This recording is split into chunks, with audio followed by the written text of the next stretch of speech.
Hello, everyone, and welcome back once again to the Tetracast. This is RPG Site's weekly podcast where we get the site staff together to talk about our favorite genre of video games. My name is Brian Vitale, and we've got a full house here today for today's episode. Let's go through the other participants. We've got Josh Torres. I don't know why so many people showed up this week. It's really curious. Yeah, Elden Ring. That's why. Way to just like betray the mystery. We have Chow Min Woo, as you've heard. Yes. We have Adam Vitale. Hello. James Galizio. Oh, Elden Ring. And joining us for the first time in a while, we have Cullen Black. I've upgraded from living under a bridge to living in a shack in the woods. It's okay. So yes, as you might have anticipated, obviously this is the weekend of Elden Ring. We've talked about it kind of in a preview sense over the last couple of weeks. We had the cameo from Alex Donaldson a couple of weeks back talking about the preview. We always also talked about it during the network test a month or so ago. But now the game is released. I think at least 4 of the 6 of us here have played it. I know Cullen's played it a bit. Josh has. I have. We'll go into that a bit. James isn't working through it. Adam hasn't. Chow, have you been playing Elden Ring? I don't know if it's been something up your alley or not. I played about 15 hours. The most embarrassing part was I stayed up till 8 a.m. playing Elden Ring, and then I crashed my car later on. Oh my god. Whoa, are you alright? Is everything cool? It's okay. I just crashed into snow, but I can see liquid leaking out from the car, and it's just the radiator leaking car, so I'll just get it fixed. But no damage on my end. Dave, that really took a swerve. Just like Chow's car, I assume. Let that be a warning. Don't play Elden Ring throughout the whole night if you live in Canada and there's a bunch of snow around, apparently. But I had one of those messages that said try crashing, and he thought he'd get an item. But I'm all right, guys. There's nothing to worry about. All right. I hope your car is okay, or your whatever vehicle you pilot. That's a Toyota. That's all it is. The old Toyota. All right, so to start out here, we did have early access to Elden Ring. I went ahead and put up a review up on the site as well as up on the YouTube channel. So obviously those are going to be there to look at if you're interested. But since we have at least 5 of us here that have put some time into Elden Ring, I think this is just going to be a lot of first impressions with our initial time with the game. Obviously, I have played it to completion, but I know people are very, sensitive to spoilers, especially for this game, so I don't want to say too much. I'm only mostly going to just bounce kind of my feedback from what other people have experienced so far.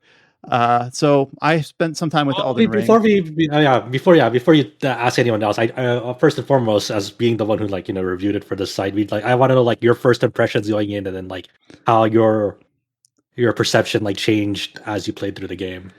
So my initial impression, both with how the game plays and its premise and its storytelling conceit and all that, is that this is going to sound super banal, but I think it is true, is that this really does feel like a Dark Souls game. It doesn't have Bloodborne or Sekiro kind of have unique themes or vibes that they're going for, where it still does, yes, but it feels like it's more closely married to what Dark Souls 3 was. I just mean from a tonality perspective. It's a little bit more just samey feeling in that front. Of course, the big change here is more in the not in so much theme, but more in gameplay framework. Obviously, as an open world game, at least more conventionally so. And the amazing thing about Elden Ring is that it feels like a conventional open world game without any of the drawbacks that confers. Where a lot of times when a game is open world, I'm worried about, there's just going to be a bunch of copy paste checklist items or a bunch of icons dotted on a map that eventually get dull and samey or whatever, where this game is absolutely not that. This is the sort of game where if you're the type of person that gets distracted or you have a task and then you just get off the beaten path and you find another task and then you find another task and you just completely I've had 20-hour loops in this game where I set out to do something and I just get sidetracked for the next 2 days, just not doing what I intended to set out to do. I just kept finding new things. One distraction leads to another in a good way, where I'm constantly a phrase that I used in my video review was spoiled for choice, where it just never felt like I was at an absence of something to look at or a new place to explore or a new challenge to overcome. And to the game's benefit, and I don't want to say detriment, but you have to be like really flexible, because people's experience with this game is going to be so dependent on just what direction they happen to head in first. So I'm playing a mage build because I haven't played like a sorcery faith build in a game like this since like lightning spears were overpowered in Dark Souls 2. And then like I spent 8 hours not able to find a single other sorcery just because I happened not to look in the right places.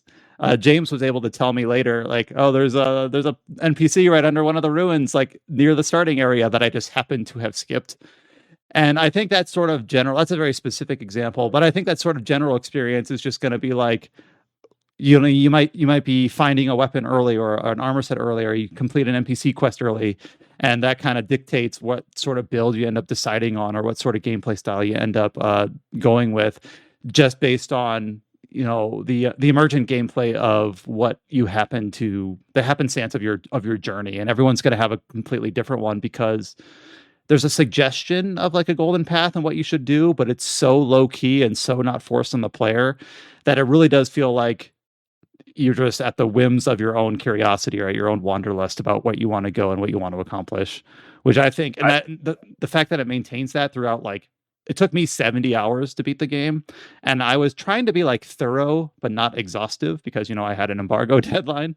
And I know already, like, I was watching someone else play. I was watching Josh play just a bit ago, and like, I don't think I ever win here. And I feel like that's going to be like a common theme for like people sharing their experience with this game.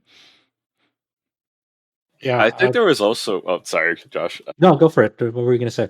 I was just gonna say there was a lot of streamers that kind of gave up on the game early because they went to this one path where they fight the first boss, and they were expecting to beat it, and they could beat it, and they were struggling, but they don't want to go explore and do more content to come back. Right? It's like the sense of pride. As soon as I hit that first boss and died, I was like, okay, no, fuck this. I'm going everywhere else for the next 7 hours. I'm ignoring this. I did the opposite. I stayed the 7 hours to kill it. So that's the thing. That's the thing. Like, I've done both of those experiences. Like in the closed beta test, I went through that, like, quote unquote main path to get to that first major boss, and like beat my head against it for several hours. And then I eventually, in the closed beta test, like, I went to go kill something in that beta test that gave me like a new weapon art that was like crazy. And that's the way you obtain it in the closed beta test, and here are completely different.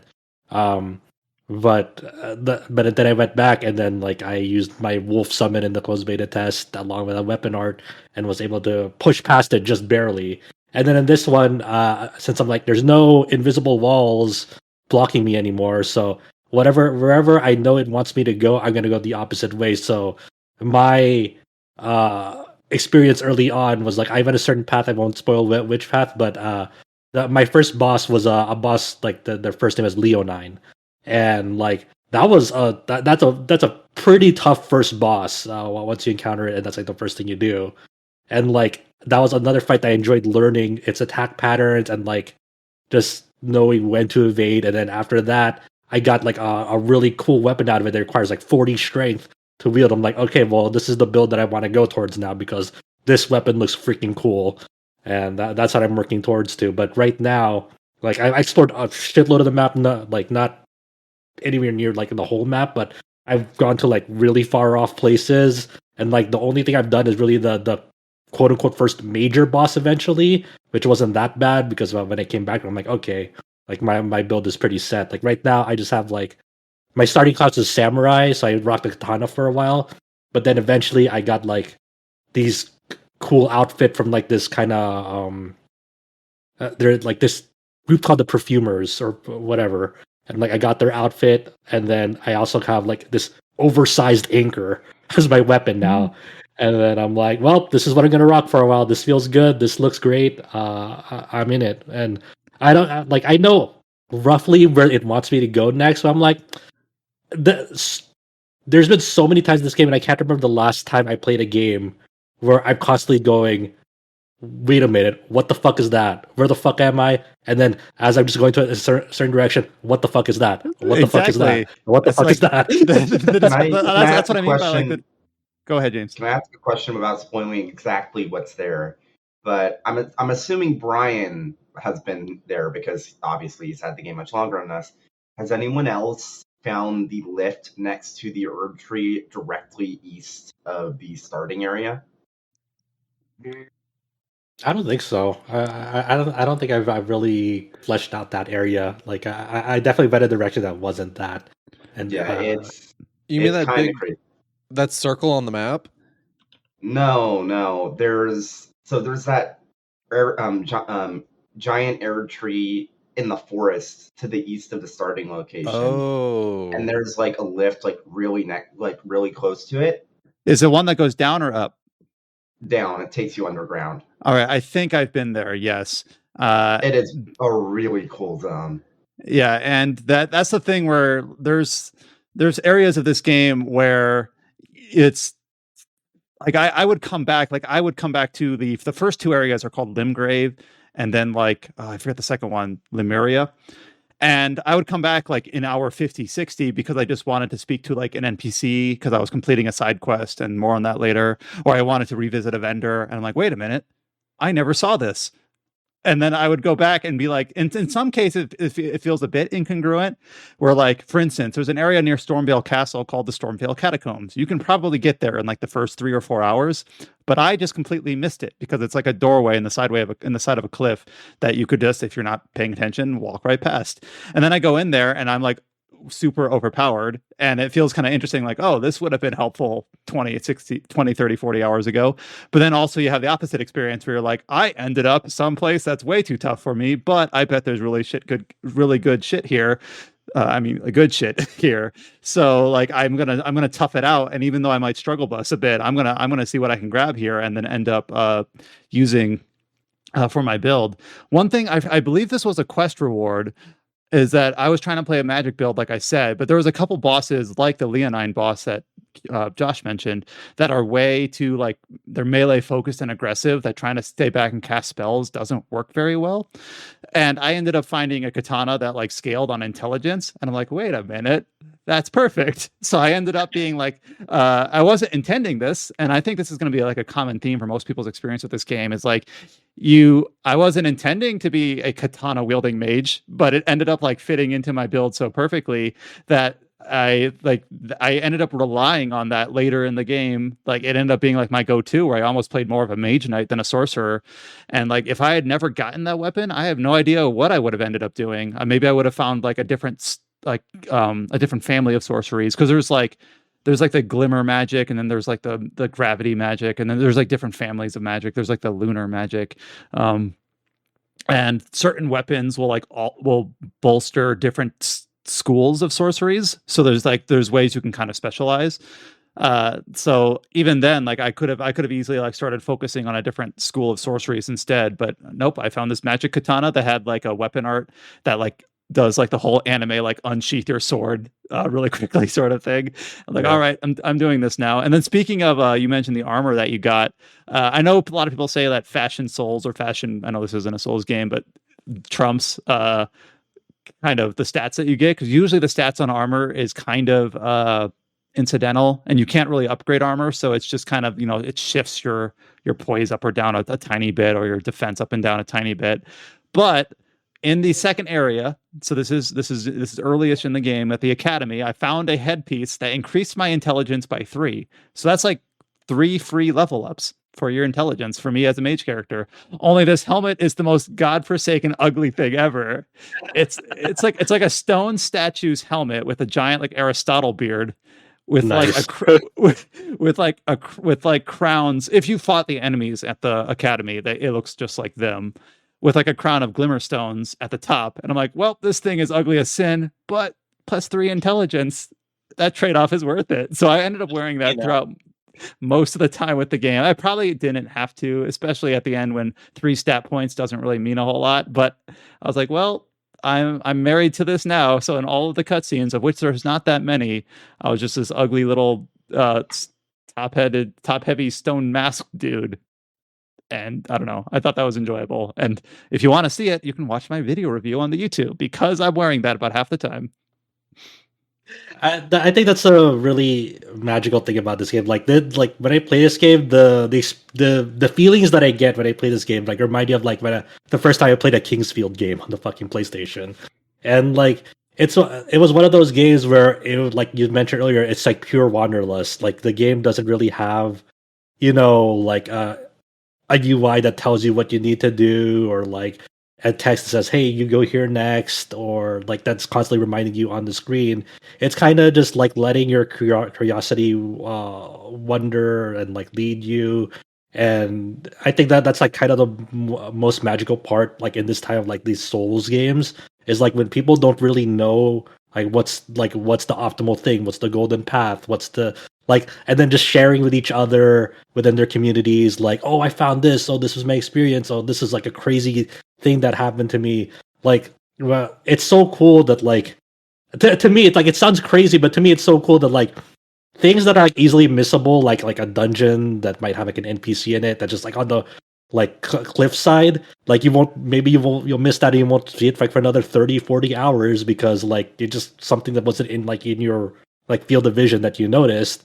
And like you kind of, and then so you're kind of forced to adapt on the fly. I'm like, okay, well, these are the tools that I have at my disposal, but there's like how I like to play. So, and then there's like this obstacle in front of me, like how am I gonna, you have to think about like what's a strategy that's like right for you at that moment. It's not like something that like you're gonna, try to find a guy. It's like, oh, what's the most best build for this fucking thing, because I missed this. It's because like no one, not even reviewers, have that like crazy understanding of that at this point in the game, because they obviously got code late, and a lot of like there's like a split on like whether reviewers finish it or not, but that's not really the point of whether they finish it or not to provide an opinion on it. It's just more so that like, the game is so massive. Yeah, you finished it, but you didn't like 100% like the map. Right. And, I couldn't afford to be exhaustive. Yeah. And, Adam was actually watching me play it when I was in like the final string of bosses. And I know that this game has multiple endings. I can't spoil them because I don't know what they are. I just got what I presume is the standard, basic ending. But I was at that point where I'm like, I'm really struggle busting against this boss, but I have an embargo coming up. Do I just go off and try to level up a bunch of times, or do I just push through? And eventually I ended up finding a place where I could get some experience pretty quickly and just like boost up my vigor a bit. And it was worth doing. But there were times, like Chow said, that you just kind of have to struggle your pride and say, like, I can't do this yet, either through skill or just kind of being at a disadvantage with stats. So I'm just going to go. At this point, by the time you're like 5-10 hours into the game, you've probably got like 3 or 4 or 5 things on the back burner that you've wanted to check out or wanted to look at, but you've just been constantly distracted and engaged to like not have a chance. So at any point that you hit a wall, there's almost always like, all right, I'll just do this other thing that I had earmarked for later, like hours and hours ago, that I'll just go back and do now, because why not? And you talk about like potentially missing like a dungeon area, but the same is also true for like NPCs. And there's been a ton of dialogue about how the quests work in this game. It's not really any different than other Souls games where they're not marked in a quest log. Usually NPCs will give you verbal hints, and they're not going to mark your map. Obviously, unlike most Souls like games, this game does have a map. Where most classically don't. But for instance, there is an NPC very early in the game. You can meet her in like the first couple hours, named Selen. I think it's Selen. She sells you a lot of glimmer sorcery. And I kind of went back there and bought all of her sorceries out, because even if it was sorcery I already had, she had like additional dialogue the more that you bought. And then eventually it was like, okay, she has nothing more for me. That's fine. Okay, whatever. And then I go back just randomly, like 40 hours later, I have no reason to talk to her again. And I'm like, all right, I'm just going to talk to her again, because why not? I'm in this area. And then all of a sudden she had new dialogue. I don't know what triggered it. I don't know like how long I could have done this, but she had like 2 quests for me. One was to visit some area further in the game to find someone. And one was basically to do a quest for her, where she ended up giving me a key item that I don't know how to use. Like the quest isn't done yet. I'm trying to be like vague so I don't spoil it. But she ended up giving me a key item that's like sitting in my inventory saying like it has with like a very nebulous item description. I'm like, where do I use this? I have no idea. And so there's also just kind of be like that sense of sharing. It's kind of unfortunate in a way that eventually this will all be cataloged on a wiki or on Extra Life somewhere, because right now it's just kind of like some people might be auspicious and lucky enough that they end up be able to progress one of these storyline threads through to its end, or some might. I'm positive that I completely whiffed on something where I never even met a person. And one other footnote I want to say is that usually the game is pretty cognizant of when you like, it is flexible enough that even when you miss a specific trigger, it understands that and allows you to progress anyways. For instance, there's this one quest that I had where this one person was like, hey, meet me at the Mistwood ruins because I want you to help me with something. And I just completely put it off. And then later I met that character again in another place and he's like, so you missed our encounter, huh? So the fact that it like accounted for that, I thought was really impressive. It didn't just like stall out and like fall through the cracks. It was like, it like accounted for it and said, oh, this is the way that you progress this quest or failed to. And what I want to get to, the main crux of my review is that when I finish this game, partially because I didn't see everything and I know I didn't see everything, but I immediately wanted to play it again.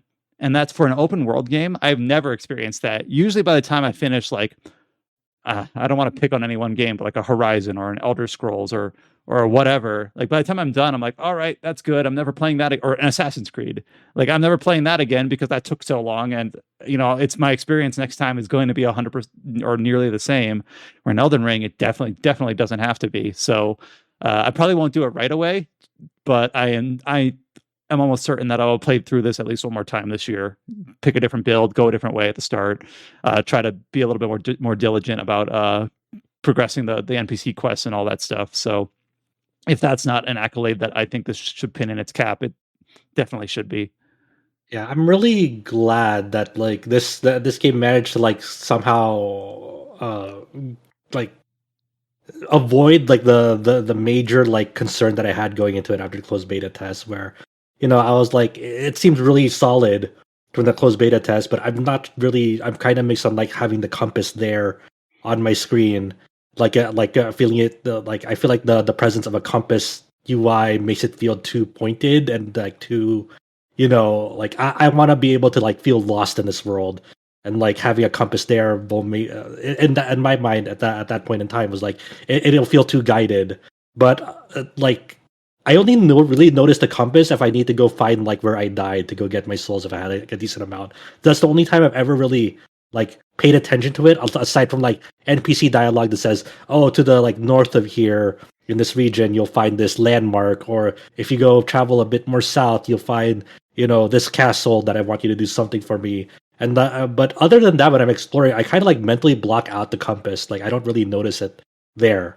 And that's kind of I'm really glad that like that's how it ended up being, more where the sightseeing that you're doing is more interesting than like having to look at a compass and looking like, oh, am I facing the right direction to find where I'm going? Because that was kind of like my major concern of like, well, I felt like at the time like, oh, it's gonna feel like I won't be able to feel lost in this world if I always have this compass in my face. But somehow I've kind of just been mentally blocking it, and it's been working out. There's been a very few times, very rarely, where a quest will mark your map. Not often at all. I think it happened like 3 times throughout my whole game. But the map is so well designed and so intricate that there are times where, like, all right, I guess I'll head to that mark, and then I overshoot it, mainly because I just, oh, that's interesting. Oh, what's that? Oh, wait, I completely whiffed on my intended destination. So even in the cases where it does mark your map, which again, it was like 2 or 3 times in 70 hours, I almost had to like make a point to like, all right, focus up, Brian. You gotta go there because you want to carry this through. And this is a game where you're definitely not playing the UI. There's no like checklist of you found all the landmarks in the Limgrave region or whatever, which thank God, because that would have been one way to steal all the magic out of it. Like, oh, yep, I've exhausted all of the ruins in this place. Time to move on to the next. Instead, the game is less confident enough in itself to be like, yeah, if you walk back the Stormvale Catacomb, if you walk past the Stormvale Catacombs entrance, we're not going to tell you that you missed it. You got to come back and find it for yourself. Go ahead. Not to interrupt. I wanted to latch onto that before you went past it. I think it not being an open world game with, like you said, like gaming the UI in a sense, where it doesn't become a checklist. There's nothing about Elden Ring that's like, because I know so many people who played Breath of the Wild who said, okay, I need to get every single Korok thing. I need to fill out all these things that it told me to fill out. I need to do all of this. And then they hated it, where I don't play open world games like that. And developers for open world games kind of skew to one of those two perspectives. And Elden Ring is more in my camp, where it is literally just about go, explore. we're not going to tell you anything, just whatever you want to do. Like, honestly, I feel like this and I know that it's, people dog on others for comparing Elden Ring to Breath of the Wild, which I'm not really doing. I'm just saying I feel like Elden Ring gets that that one thing that Breath of the Wild was trying to do, where it's like, okay, we don't want to tell you too much. We just want to give you one goal and we want you to just do whatever. And Elden Ring is like the most I've been invested in a open world game like this in so long. It's hard to say like exactly what even is. Even after I reach the credits, I don't know like what is required to get there, because and you heard this if you listened to Alex on our podcast 2 weeks ago, like Stormvale Castle you can skip, which is insane to think about it because that place is intricate. You can spend like 3 or 4 hours there. It's got obviously a first major boss. It feels like it should be obligated, but it might not be. I don't know for certain. And obviously, since video games are, designed by people at the end of the day and, crafted components, eventually people will be able to suss out exactly like what is the golden path. But the fact that it is so like obfuscated and, it feels like everything is optional but everything is equally meaningful, which is kind of like a weird and very tricky balance, where sometimes like an optional area, like, well, of course this area was just for like an extra piece of gear or whatever, but sometimes it's like, I just spent 10 hours in this place and I don't know if I was required to, or I just spent 2 hours in this place and this might have been required. I don't know, because it all feels like all equally valid, whether you're in Stormvale Castle, which is placed right in front of you, or you go where James has said and you end up in this like underground river fortress place and you're like, I don't know if I was ever intended to be here, but here's where I am now and I'm going to explore it just as long as I explore the stuff that's on the apparent golden path. Yeah, the level. Let me jump in here. Go for it. So I'm the one person in this group that hasn't played Elden Ring, but I have played roughly 10 hours of Horizon. And I know like this is the comparison everyone's making, but I do think Horizon, not to get too deep into it, does improve on the first game in quite a few ways. But it's exactly the sort of like traditional open world checklist sort of game that people have come to expect. Like in the time that I have played it, like you literally find a watchtower and you pick up a lens from it, and then the game is like you found 1 out of 6 lenses. And then there was like this sort of quest. I forget exactly what it's called, but you like piece together like a vision of a tower, and it's like you have found the tower vision for this region. So it's like, oh, okay, so I guess there's one of these in each region, which kind of feels very gamey. And I guess there's nothing necessarily wrong with that. It's all optional and whatnot, but it's so typical is the thing. So Elden Ring doesn't do any of those things. Yeah, it's in terms of like checklisting. I think that's that Souls influence, which if you had told me open world Dark Souls, I'd be hesitant, like years ago, of course, but it leads to just this genuine, weird, authentic experience where this is one of the only times I've ever played an open world game where I've actually felt like, again, I hate to use the immersive term, but it is like that. And I'm so happy I'm playing it now before all the secrets are revealed and there's guides. And like you were saying, which was just like, okay, so in maybe like a month or a couple months, we're going to know every single thing. We're going to know how this game ticks, all this. We're going to know what all the event triggers are. But it's like for now, right now, it's such a cool experience. I freaking loved it. I was going to say, we never talked about the horse. Did we talk about the horse yet? Sure. I don't want to go first on this, though. Someone else go. Talk about the horse. Talk about the Spectral Steed Torrent. Yeah, well, what about the horse chow? I like the combat. I don't think the horse is that clumsy. I do think that the weirdest thing with the horse is that sometimes when you press the jump and you already got hit, then the horse will jump afterwards. That's the weirdest thing I would find. I got glitched where I got on my horse and I jumped into like around a tree thinking I'd jump on the tree, and then my guy got glitched in the air for like 20 seconds, then he died hilariously. I hear that's a common thing, specifically with the horse. Nice. This is Oh, sorry, not. I was gonna say, but the horse is made for killing all the field bosses in combat. Like as soon as you get on the horse, those two bosses that were in the way in the beginning of the area was super easy with the horse, and the other boss, which is I don't want to spoil it, but you'll see it's a very big creature, and that was super easy once you use the horse. The game's actually designed to tell you to take advantage of the horse in this situation. I'm glad that the horse is not just there, that they specifically designed combat with the horse, and then they designed bosses to be fought with the horse. And you can fight the bosses without it, but it feels like it's made to be like there's I'm trying to talk around spoilers here. There's a bridge at night where you can find a unique enemy, and it's basically it's like get on your horse, idiot. Like if you want to stand a chance against this guy. Like has anyone found this guy? Or there's multiple of that type of enemy with different weapons across the world. Damn it. Well, I only unfortunately, like I thought the horse was fine, but I was the type of person where I ended up like there was actually a late game boss fight, and Adam actually watched me fight this guy where I struggled with the horse. And like, you know what? I think this fight would be easier if I'm just literally not on my horse, because maybe I'm just better suited to that or more experienced, or like my build is better. You know, I want to use my flashy katana, which you can't use like the weapon arts on your horse or whatever. So like I literally, while this guy was on horseback, I would literally just get off my horse, and then I ended up like winning on my second try. So I don't know if it was just like particular to my build, or maybe my gameplay style, or maybe just my experience having obviously played so many other Souls-like games with the more standard combat, that I kind of found myself getting off the horse more often than not. And the few times that I was on my horse, there's a type of enemy called like a tree. There's a tree sentinel, which you meet like super early in the game. And then the type of enemy that you meet at the minor Erd trees, where since I was a magic caster, it was kind of trivial for me, where I would just like run in a circle, spamming the gleamstone magic, and just be like, all right, that was easy. Like, but I kind of made that bet for myself. It's like, well, you could have made that more engaging if you just didn't spam magic from horseback. But like, well, this is what I want to do. This is safe and this is easy. I don't know. Now that you mentioned them, like I had like the two different experiences, like with the Erd Tree avatars.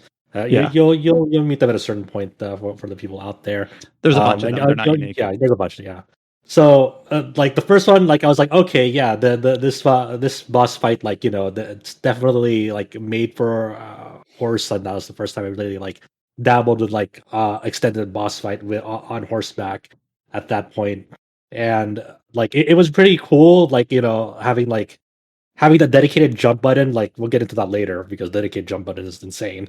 But like it was cool, like seeing like the attack patterns, like okay, I can jump this and double jump that, and then I can get over it and then start attacking from behind. But then there was like this location for Erd Tree avatar that had like a certain new attacks at a certain point in this boss fight. And the location of this boss fight was like, it was very cramped. It wasn't open, so it was one of those things where I had to like balance. Like I could like lure this thing out to a more open field, but there's more enemies there, and then I have to worry about that. It was like a drawn out boss fight, and I was like, okay, this is like it can work, but it's a lot of effort. So what I did was basically, you know what, I'm gonna go in there. I'm gonna summon.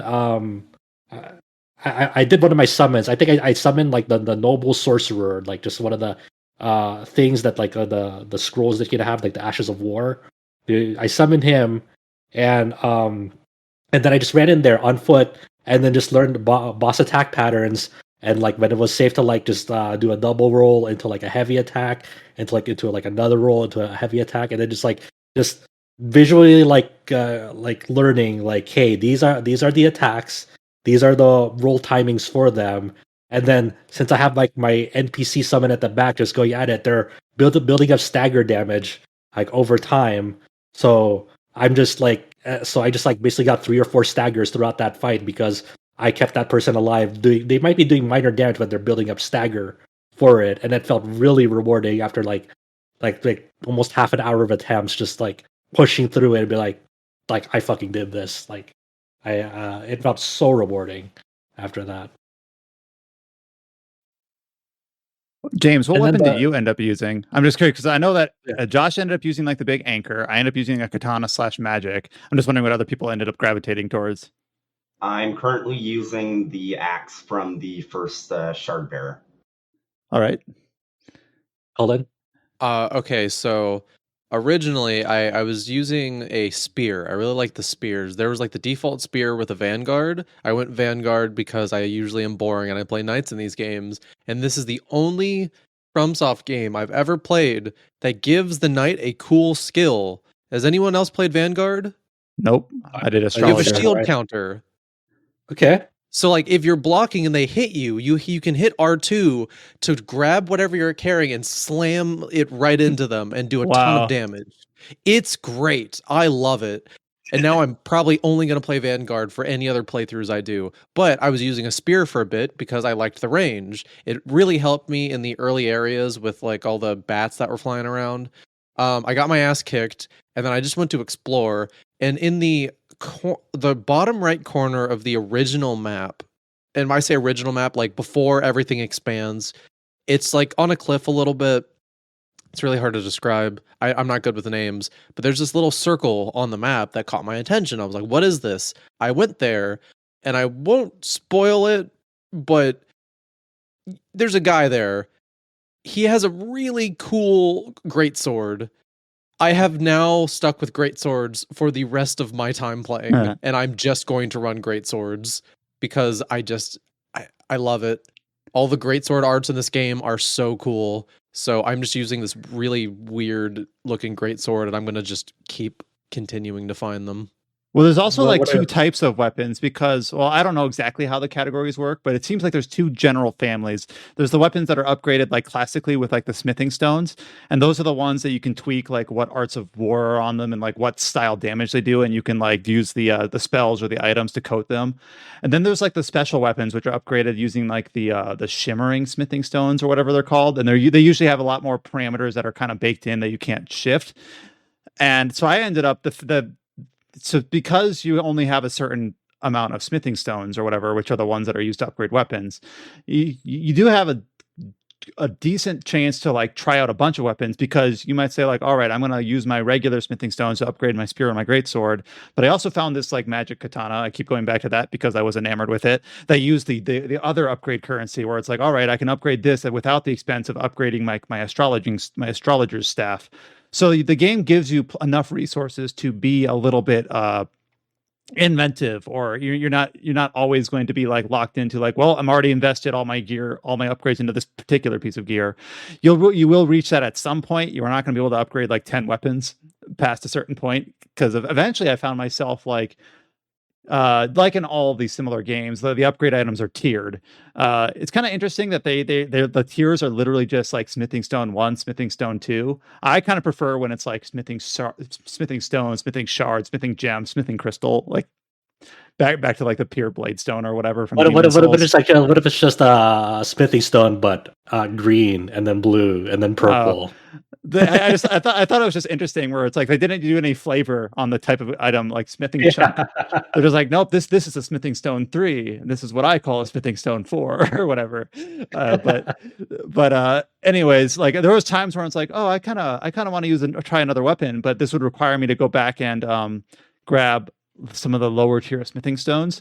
Now, eventually, if you were lucky enough, you end up finding these items called bell bearings, and you give them to an NPC at the hub area who ends up selling you kind of materials. So it's like instead of grinding for these items, you can just trade runes for some early stones or whatever, but you have to be lucky enough to find them. I found the bell bearing that allowed me to buy smithing stone 3s and 4s, but not 1s and 2s. So I'm guessing like I missed something early on because I would assume that would be relatively early, but I just happened to not find it. And it's like you just kind of have to like roll with the punches where it's like, I don't have this capability. I never found this item. I could obviously just be like, all right, I'm going to go back to Limgrave or probably one in an earlier area. And if there was any dungeons that I never fully explored, I might as well go do that now because I know I missed something. And that feeling you kind of had constantly. Another constant feeling that I had was, and I use this analogy in my review, both the written and the video, is in Dark Souls 1, at the very beginning, you can either go to the Undead Burg or to the Catacombs. Obviously, one of these is way, way easier and way more conducive for new players than the other. but nothing is literally stopping you from going through the catacombs as like a soul level 1 mook or whatever. Elden Ring feels like that the entire time, where it's like I am only rune level 3 or whatever. I don't know what they call the levels in this game. You can run east to like the 3rd major region of the game, and it's one that's not been shown in most trailers or any trailers. And nothing is stopping you from going there. You can go there and struggle bust it a bunch, but there's nothing saying you can't. There's a point in the story later in the game where you have to take this giant lift up to the capital. And the capital is a major region later in the game. That's all. I'll leave it at that. And I never found. Before you go on, the NieR's reminding me early on, very early on, I found a chest that fucking teleported me straight to the capital, and then like I was like, where the fuck am I? I look at the map, I'm like, oh my god, I'm like here, and then I was streaming it to some friends, and like, what if I'm just like at the final boss of the game, and then just be here right now? I am waiting for the Breath of the Wild moment to go back to that comparison. Fighting Ganon with a broomstick, where someone fights the whatever with the whatever, the equivalent of that, where it's like, here's my speed run of Elden Ring in 90 minutes or something like that. So what was really funny, like at this thing is like I got to the teleport, and then I took a few steps forward. And like there's like this gigantic enemy in front of me, and like I'm doing no fucking damage. I can withstand maybe one hit, just barely, and I'm like, what the fuck am I gonna do? Like I'm stubborn enough to try and do this, but then what happened was I like retreated to see if like it'll follow me, and it like got stuck at like the doorway, and it was like near an edge, so it just like somehow clipped through like the boundary and like just fucking fell, and that's it. Oh, I'm like, and did okay. it die? Yep, it died. Like, alrighty. So I just ran through like rolling like a maniac and grabbed the items he was guarding, and then just tailed it out of there and returned in like 20 hours. He wasn't guarding anything. That's the thing. There's like a balcony thing. Like there was an item to his left, but I don't remember what it was. I remember thinking that it was going to be more useful than it was, because like here I am, like at a way later part of the game, this is going to be a really good item, and I don't remember it being that. But there was a few times where it's like I can't clear this area yet, but I'm just going to roll through like a maniac and just grab all the shit and leave, because I don't know, who's going to stop me. But the story that I was telling was this lift that takes you to the later areas. You have to find like these key items in order to operate it. And I'm like, I don't know where to find these items, but what is this cave here? And eventually I went through like this series of dungeons. I say series, I think it was 2 back to back, where you just kind of like go up the scaffolding, go through a mine, fight an optional boss, and then I'm at the top of where the lift would take you without ever finding those items. So it's like, yes, the game is suggesting you should find these items and take this lift. We have some NPCs mention it to you. This is kind of the intended path.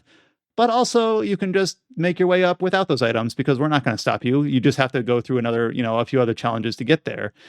And that's the sort of thing where it's like, I wonder if you could skip Stormvale Castle, skip the second area, skip the lift, and just like, you could probably make your way to the capital, and not just the warp area, but like legitimately without clearing like any story bosses.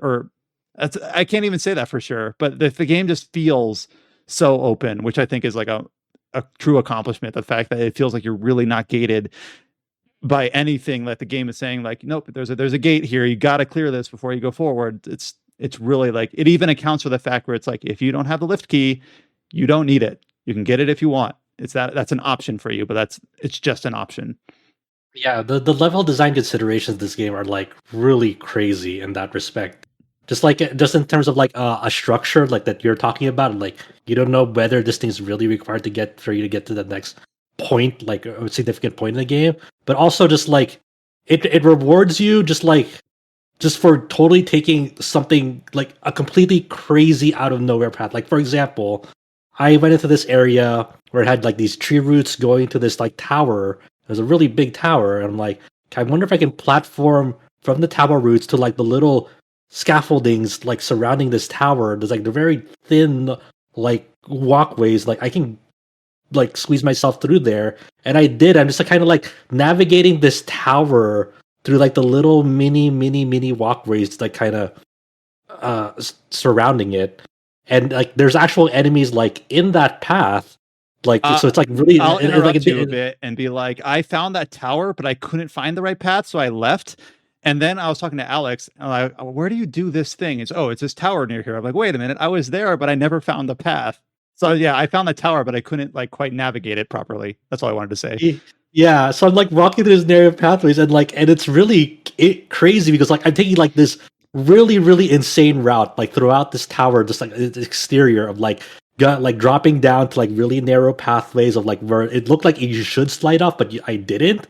And then like at the like kind of like quote unquote the end of it, like where I could actually go, there's like an item at the end of there with like a camouflaged enemy. I'm like, they expected someone to go through it like here through this? That's you guys are freaking crazy. There's a ton of stuff like that. Like just now, I've been still playing. I'm in that underground area I was talking about, and I was like, how do I get to this item up here? So I find that as I go up through these ruins, there's a section of the wall that you can start clambering up, and it kind of like half looks like you shouldn't be able to. And no, there's like an entire path that you like climb up on the top of a wall, and you just walk across like, I guess scaffolding, and probably not the right term. And you just there's so much stuff like that where it's like, if you look for it, you can find it, but the game doesn't really point it out. There's a part later in the game where I'm trying to be very generic because this is past the first two areas, where there's an item way up high and you're like, I have no idea how to make my way up to there. Oh well, I'll come back to it. And then like 20 hours later, I'm in a completely different region. I fall through a hole and I end up at that item and I'm like, holy shit. Like I forgot I even made a mental note of this. And then it turns out that item wasn't anything I needed. Like I'm a magic character and it was like a weapon that I wasn't going to use, or it was something like it ended up being like underwhelming, but just the fact that it like looped me back to there, like, oh my God, like I had completely pushed this out of my mind because I didn't know how to make it. And there's just, it's weird because a lot of Souls-ish game design is designed like to about falling into place because you historically couldn't jump until I believe Sekiro. And then, of course, you can jump in this game. So it now not only has that classic design about making your way up and falling down into like other areas, but you can also jump. So you can clamber up like ruined like rubble or like up sloped hills that require you to like have additional elevation. And the same is true for on horseback, where there's like cliff faces that have like almost look like grave headstone markers coming out of them perpendicularly, where you can like, the horse is a little bit tricky to control just because it's so damn fast.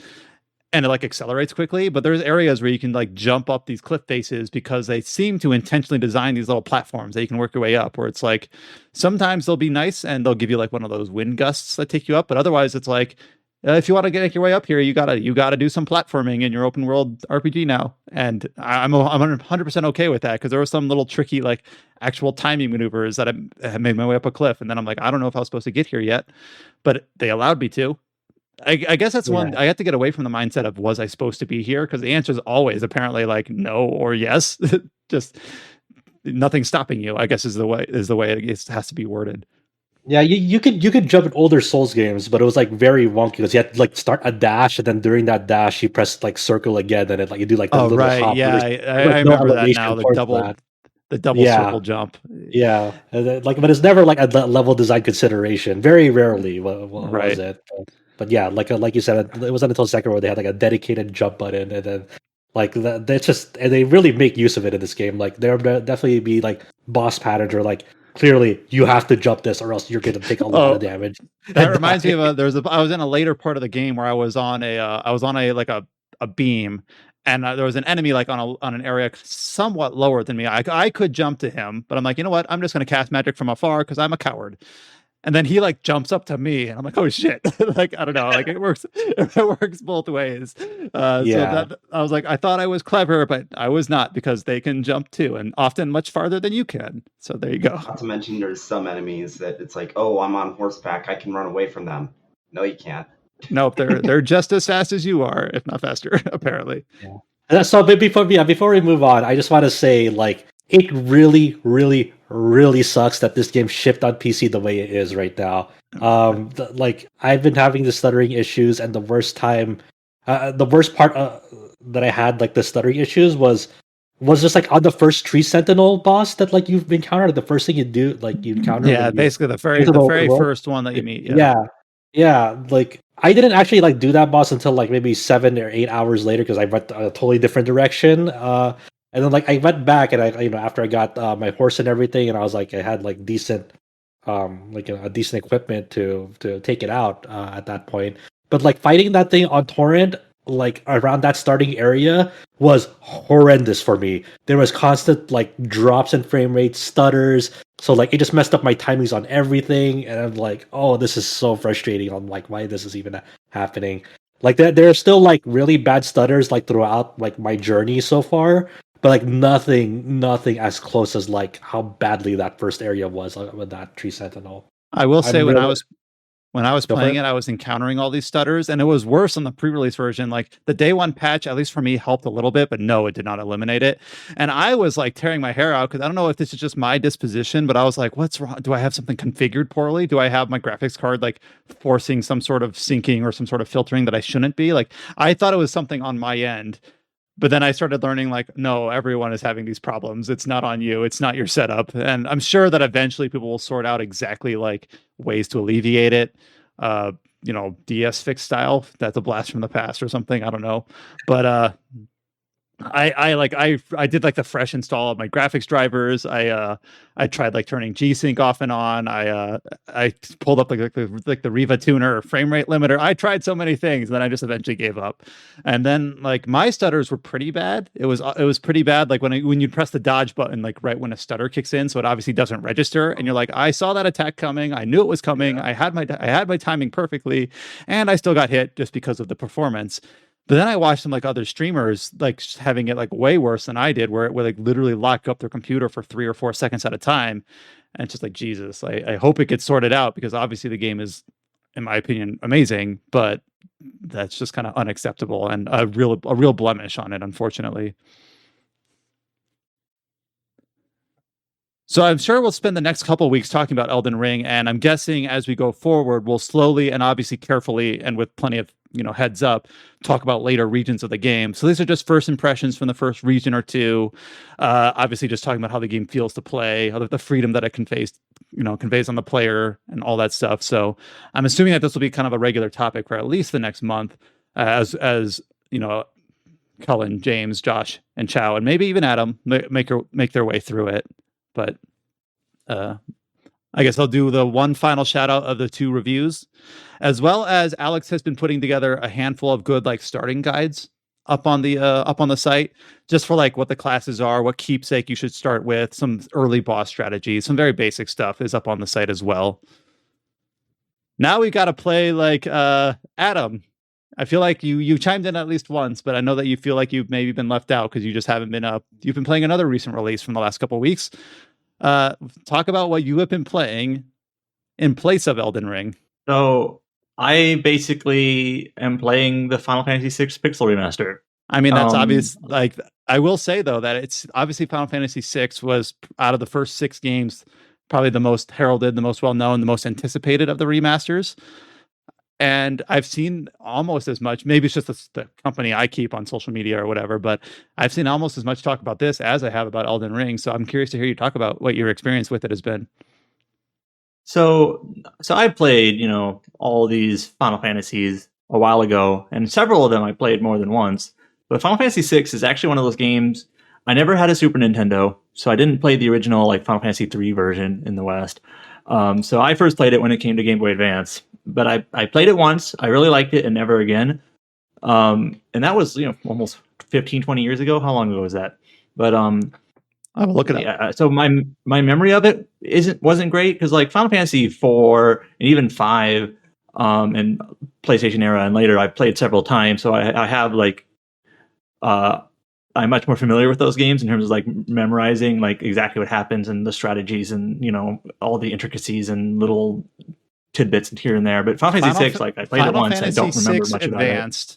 Final Fantasy VI Advanced released in 2007, so 15 years. Okay, so 15 years, yeah. So I have put about 10 to 15 hours in, and I'm just kind of glad that Square Enix is taking the opportunity to port these games to a platform. And it's a reasonably good version, maybe not perfect, but it's certainly much better than the previous effort, the mobile release turned PC port.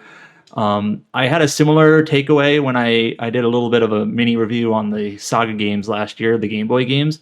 So I appreciate Square Enix doing this, even if it's not like 100% ideal or perfect. I've seen some people pointing out that like there are some glitches there that weren't there originally. Like there's a small thing, I guess, where this game, when you change your party in your airship, it like will readjust your formation so everyone's in the front row, and rather than remembering if you had someone in the back row and they're still in your party, things like that, like really small things that you can nitpick. But otherwise, I've been having a really good time with it. Now, before you go on, I think the big thing that like people were complaining about, and rightfully so, was like they just completely like. Do you remember the opening segment of the mechs walking in the snow and missing the opening credits? Yeah, I was just about to mention. I was actually about to mention.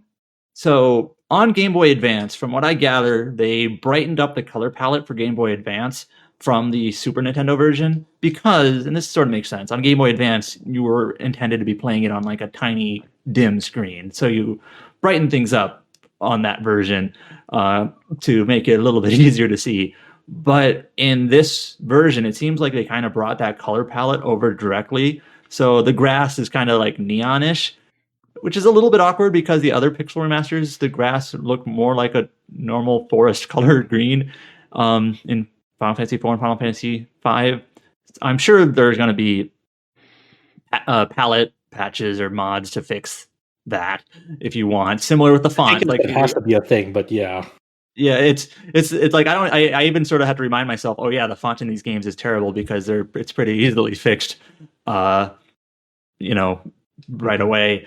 Whether you do, I just honestly do the font swap with the Japanese text file, which apparently has better English text. But you can basically, there's dozens of various fonts you can put in the game that people have put together. To find my perfect Final Fantasy VI font. I haven't even like booted the game up yet because I've just been going through different fonts.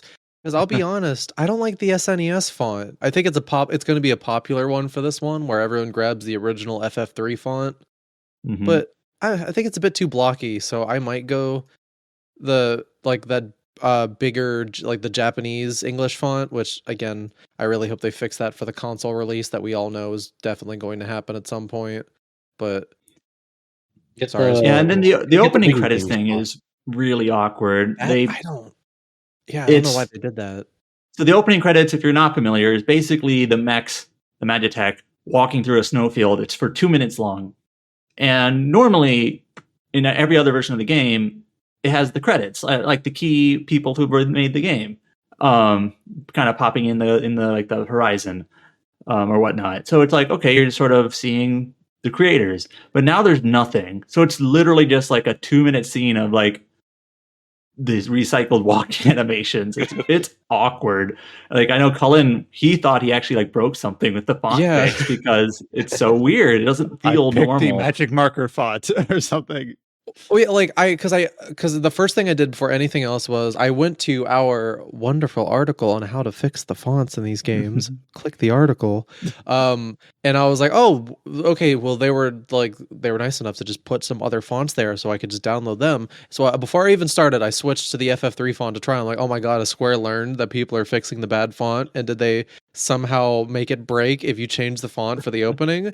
And then I was like talking to people on Twitter about this, and they're like, no, they just didn't put credits in. And it's like the whole point of that scene, that scene has 3 purposes: look at the cool animation, listen to the nice music, and look at the credits. You kind of take one of those away and the others are just awkward. Yeah, because it's just 2 minutes long. Yeah, because it's like, what purpose is it for being that long if you're not gonna because it's so cinematic.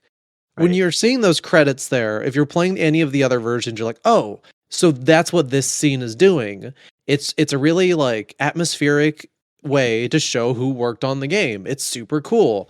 Now it's like it's just a bunch of people walking in a really, really long field. It's like legitimately confusing. So, do you think they just didn't put it in because they don't know whose name? That's the other issue here is in terms of like crediting. Like, what's the proper crediting protocol here? Like, I don't see why you couldn't credit the original creators devs, still. Like, it's not. This isn't like some like fan port or like fan mod or anything like that. The original creators like vouching for the Pixel remasters. I think that'd be okay, but anything would be better than nothing. I hope fans mod the credits back in. Damn it. Yeah. So the other thing is I have played. I'm up to the point where I just got the airship, so it's kind of like, I don't know if I remember the game correctly, like halfway through the World of Balance section, and I've already played through the Opera House section.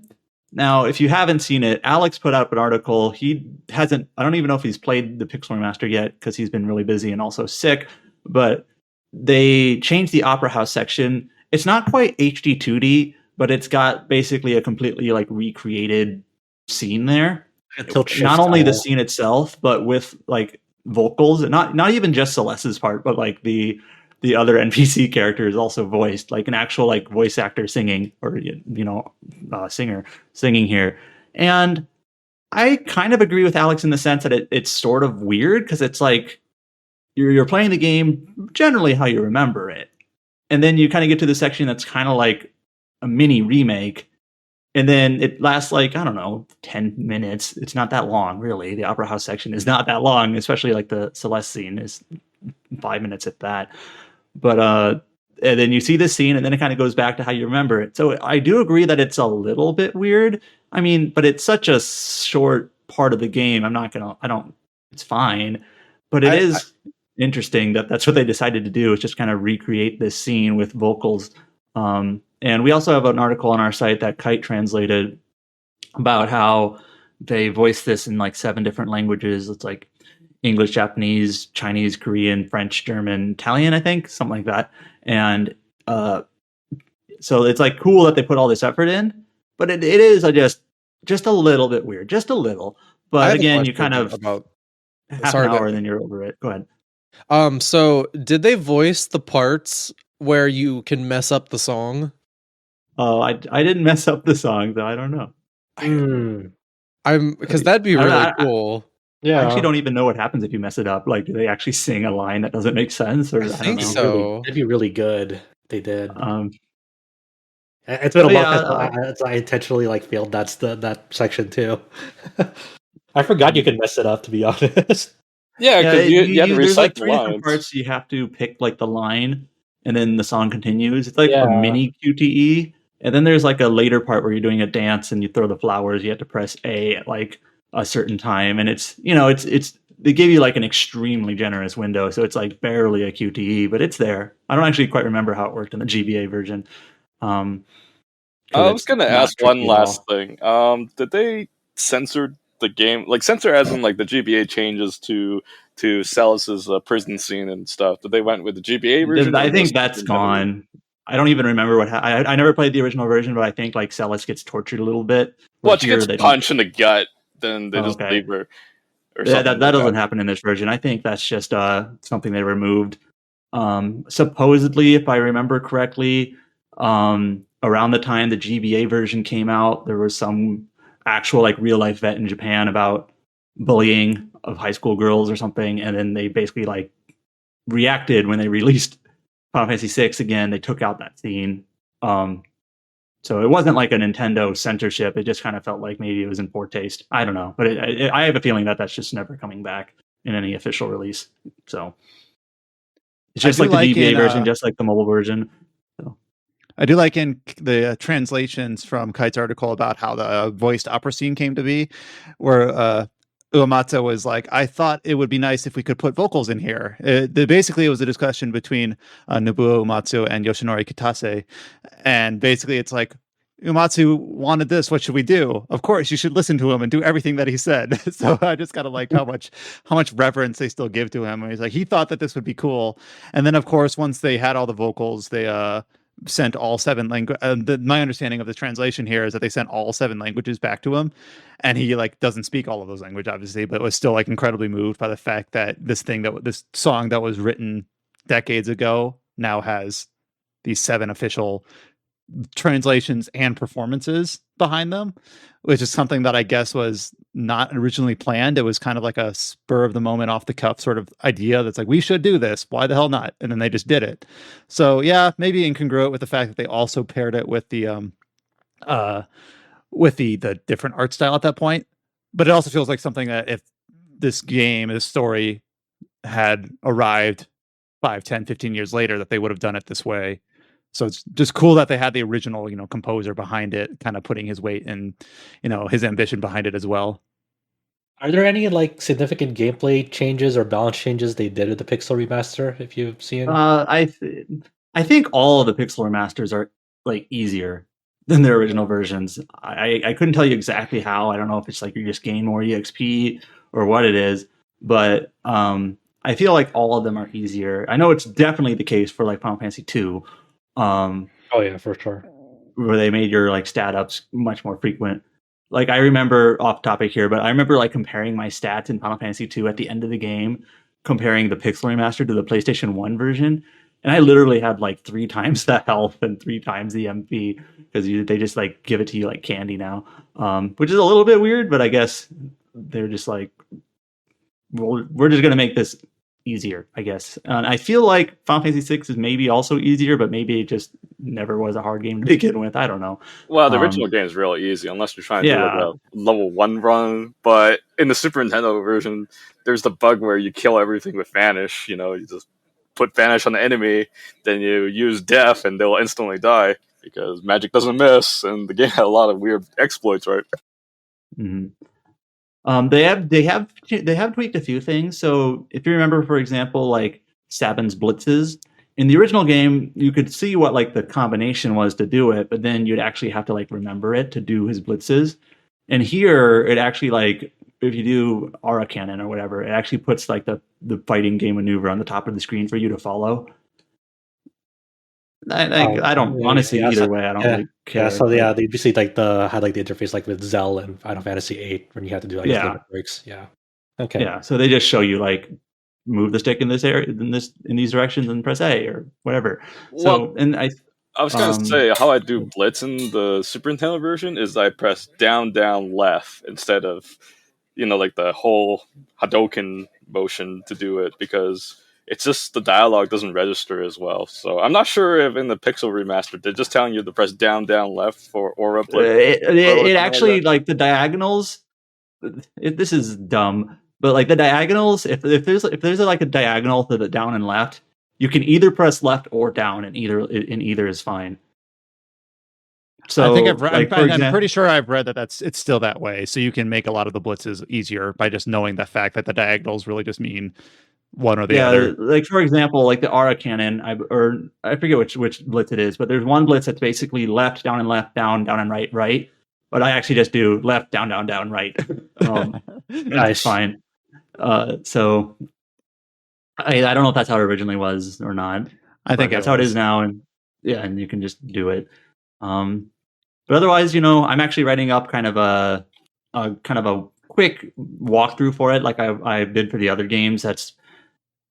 I don't really like following walkthroughs that like tell you exactly like 100% like strategies and everything you should do and like go really into the details about like every single encounter or fight or whatever. But especially for games like this, I do like to kind of note if there's any like missable things or things that you need to get within a certain window of time or whatever. So I'm kind of putting together just a quick checklist sort of guide, just like when you're playing through the game, just kind of do this. And when you're at this point, you can do this to get this item or these enemies or whatever. So I did it for the other 5 games. So I figured might as well do it for this one to complete the set.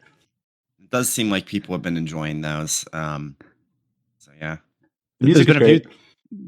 I just heard like even in some of the trailers that Square put out before the release, it's like, damn, that music's amazing.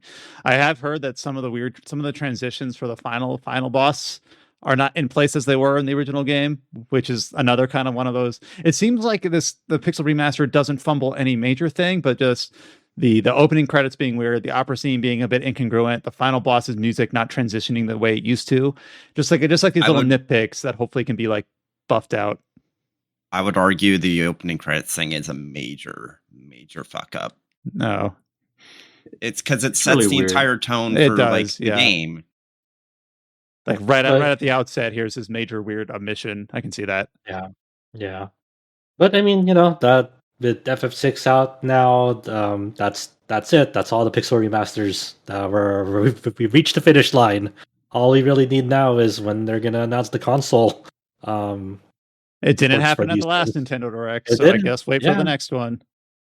Exactly. Like I Maybe guess that's E3. what they would. Yeah. Well, I why guess. should be E3 like seems like a why should be like good time. Octopath and it's just like randomly on Game Pass? Like what the fuck or whatever. I It's don't like, know. what would they? How would you feel if they make another port that is like the Live Alive or Octopath style? And it'll be like an extra port. I wonder how would everyone feel. It's like you just wait, make two if ports. they just made full HD versions, I think people would be joyful for that. It might, I almost think Well- there's no chance of that happening now that the Pixel I know, but remasters- what if they did? It's like, would people be upset because they just bought the Pixel Remaster and now there's the HD 2D version? It's like, I might be Asano upset actually had an as I take out interview. my wallet.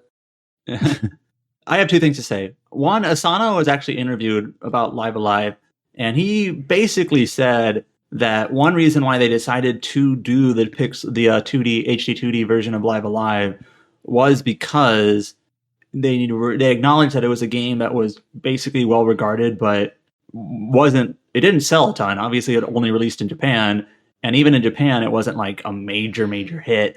So they figured like this was a type of game that's kind of primed to like, let's redo this, let's remake it, effectively sell it as a new game in this new art style. And that's a different situation compared to like Final Fantasy VI, which it feels like everybody has played. And you know, on a business sense, it would be hard to sell Final Fantasy VI for $50 again in an HD 2D version. Where Live Alive, it's, you know, you can do that because it's basically a new game for most people. You can argue if it's worth $50 or not, but that's what they're selling it as, and that's the rationale behind it. The other thing I was going to say was what was the other thing I was going to say? I don't remember. Yeah, it is really funny that like if we're gonna give these games like the more lesser recognized games to HD2D because we need to like because you're not gonna sell a straight remaster of Live Alive to like the visuals that it had back in the day. Like it's just not gonna happen. So at least, you know, with the Final Fantasy brand name, they know they have like a guaranteed amount of sales. I'm just like people see Final Fantasy VI, they're like, we know it's gonna sell this amount. Oh yeah, I remember what I was gonna say. It's kind of interesting to note that if you add up all the prices for the Final Fantasy Pixel Remasters on Steam, just the individual prices, it's something like $90. If you get like the bundle, it's like discounted to like $70. So it'll be interesting to see like if they release a package on Switch, how they're gonna do it. Is it going to be a Final Fantasy 1 through 6 for $60? Is it going to be Final Fantasy 1 through 3 for $40? Like, I'm not sure. I'm in that same vein though, because I was someone who like since this got announced, like, oh, I want to play these on Switch. If you listen to the podcast, you spoiled it. You spoiled my whole thing. Yes, I am currently waiting for my Steam Deck email because I played a bit of Final Fantasy VI Pixel Remaster. I was like, this is good. This will probably be the way I finish experiencing Final Fantasy VI because I never beat it. And I'm just gonna wait for my Steam Deck email. Are they verified for Steam Deck? Have they gone through the the rest of them are. The rest play. There's no way 6 wouldn't. I mean, it runs on Android, which is Linux, so it shouldn't have any troubles running on Steam Deck. Yeah, so I'm sure that'll happen. And like, if not, then I'll play. Maybe I'll replay 4 on my Steam Deck. But I more so just want to be like, I cannot wait for my goddamn Steam Deck. FF6, if it runs, is one of the first games I'm going to play on that thing. I just have to hope that the like modding your Steam games isn't too much of a hassle on the deck, because I'm not playing that with that ugly ass normal font. Yeah, I could imagine what that would look like on Like- Steam Deck. Because I bought FF2 on my phone because that was the one I wanted to play on the go, and I thought that the font might be more tolerable on the smaller screen. No, no, it was awful. Well, thank you, Adam, for talking about your experience with the Final Fantasy VI Pixel Remaster. We do have the 2 features up on the site, one of which is talking about the Opera House scene, Alex's opinion piece on how it doesn't feel like it fits with the rest of the game, and then the other side of that coin about how it came to be. So kind of like both viewpoints on that right there. And then, of course, look forward to Adam's kind of fishbone walkthrough, or whatever you want to call it, like the skeleton walkthrough that he's currently working on. So the last game that we'll spend a little bit of time talking about in games we've been playing section is one of the releases for next month is Relayer, the strategy RPG mech game from Kadokawa Games. Did I have that right? And there is a public demo for it that just released both in English and Japan that I know that Josh has been playing just over the last day or so. So I'll figure to just give us a short window here for Josh to talk about his experience with Relayer, which is due to come out next month. Yeah, this is the strategy RPG with mechs that I've been kind of looking forward to because there hasn't been a lot of competitors to Super Robot Wars in that space. G-Generation series has, they've kind of been like the two most recent ones that like kind of lingered around in terms of strategy RPG with mechs. So this comes from the development team behind God Wars. And so far, I've only spent like maybe an hour and a half to 2 hours into it. So there's a lot of story scenes, and I've only done maybe 3 to 4 battles so far. The story setup is you're taking the main character is a female named Terra, and she's a star child. There's gonna be a lot of lingo in this game. So the basic set of the story is there's this extraterrestrial force called Relayers that are like threatening the destruction of the universe. So obviously people are like, hey, that's not cool. We should probably stop them. So Star Childs carry the will of the stars and are meant to fight against the Relayers using their cool mechs. That's what I've gathered from it so far. So at the very start, you see this flashback with Terra. There was like an incident in Japan called the gravity loss incident, and that was like in the year 2049. And just a certain part of Japan on Earth suddenly lost gravity, and so a lot of people got fucked up. When there's no gravity, you're being flung into space. And then so in this flashback, Terra is like trying to hold on to her little sister Luna, and then just lets go because she just couldn't like grip her anymore. So she lost her sister in that incident. Fast forward like several years later, she's like now at like some orbital station at the moon, and like she's kind of been getting by. All her memories prior to that incident have been lost, so it's kind of established like she's still trying to find a way to cope with the loss and everything.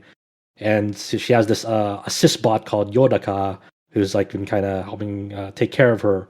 And so on this like moon, they're kind of getting a setup between like who Terra is, and all of a sudden, Relayers start attacking this area, and she's like, "Well, I've been using this mech that I haven't been really using this mech for combat. I've been really just using it as like a vehicle to get by because Star Children have mechs with them." And she decides, she's going to take up arms and fight against like these Relayers. And then there's like another character named Himiko, like is another Star Child. She's like the leader of the Star Children. And then she kind of gets into that classic getting roped into like this war against the invaders. And she finds out like the big story spoiler in the demo very early on is gasp among this Relayer force that's attacking. Her sister is there. Her sister is alive. Luna is alive there. And for some reason, she's siding with the Relayers, and she's also a Star Child. We don't know why she's Star Child. I just think Mass Effect. So you have this classic face-off of like, well, Terra's reunited with her sister, but she's on the bad side, and now her sister's trying to kill her because she's resentful that Terra let go of her hand so many years ago. And who knows what she's been through in that time. So there's a lot of story setup on that end. I think the thing that really surprised me is that all the story dialogue has been like fully voiced. I'm on Japanese voice setting because I'm just used to that. But I think there's English voice acting there as well. And the thing that really caught me off guard with this game, like this is one of the games that Adam and I were interested in localization wise because this the localization was being handled by Clouded Leopard Entertainment. And I think this is the first game they localized. They published Demon Gaze earlier, but that was localized by NIS America years ago, so they weren't really localizing it. Yeah, It was I just a totally relief. forgot that Demon Gaze, like, yeah, they did that. They put Yeah, out I this got it. very expensive Demon Gaze port on Switch that apparently is not good. Did we I ever haven't even I cover haven't heard that? anything about it, but this is like if you know anything about that, I'd be all ears, but I have no idea how that trick changed. It kind of came, but I didn't know it came, and then it went, and I'm like, oh, Maybe I could trick Alex into paying me to talk about it. I don't know. maybe. And Not so like actually. the I don't know if the demo is reflective of the final state of the English script for this game, but it is pretty rough so far. There's a lot of typos being made, incorrect spelling, some missing words, some grammatical errors, some When does the inconsistent English pronunciation. version come out? Do we know About a yet? month now. In March, end of March. Oh I yeah, think. that's final. Yeah. That's final Yeah. as hell. That's just unfortunate. Yeah, so like for example, like early on, like the assist bot Yodaka refers to Terra as Master Terra.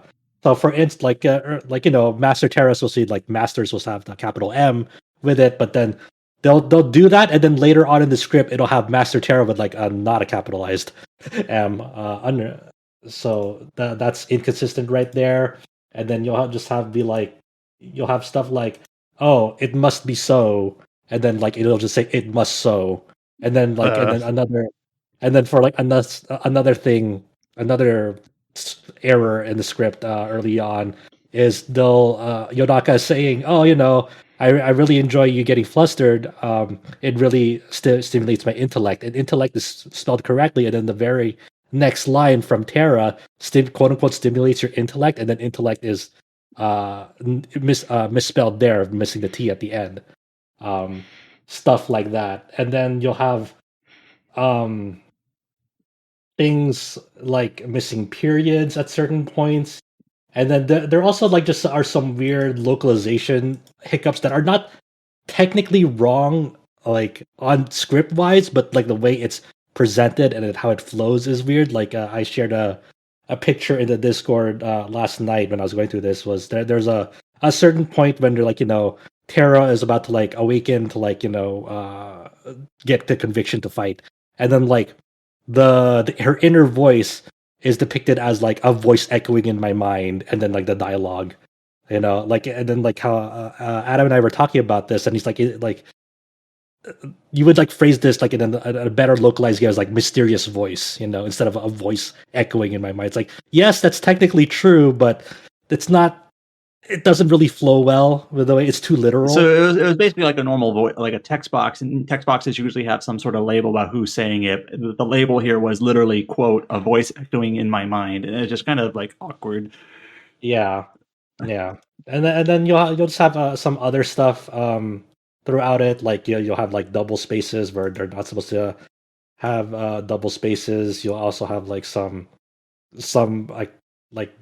text like in the tutorial section for the like character advancement in this game. You'll have like the tutorial text not have spacing at certain points. So it's not like super frequent every line, but like within like the first half hour, like I was already seeing like a good chunk of these things. So I wonder if this is going to be this how it is for the rest of the game, or if it's just like some just early mishaps. I don't really know, but it seems to be pretty rough on that end. It's not to the point where it's like it's totally distracting me from like it being unplayable, because I can still understand everything it's telling me.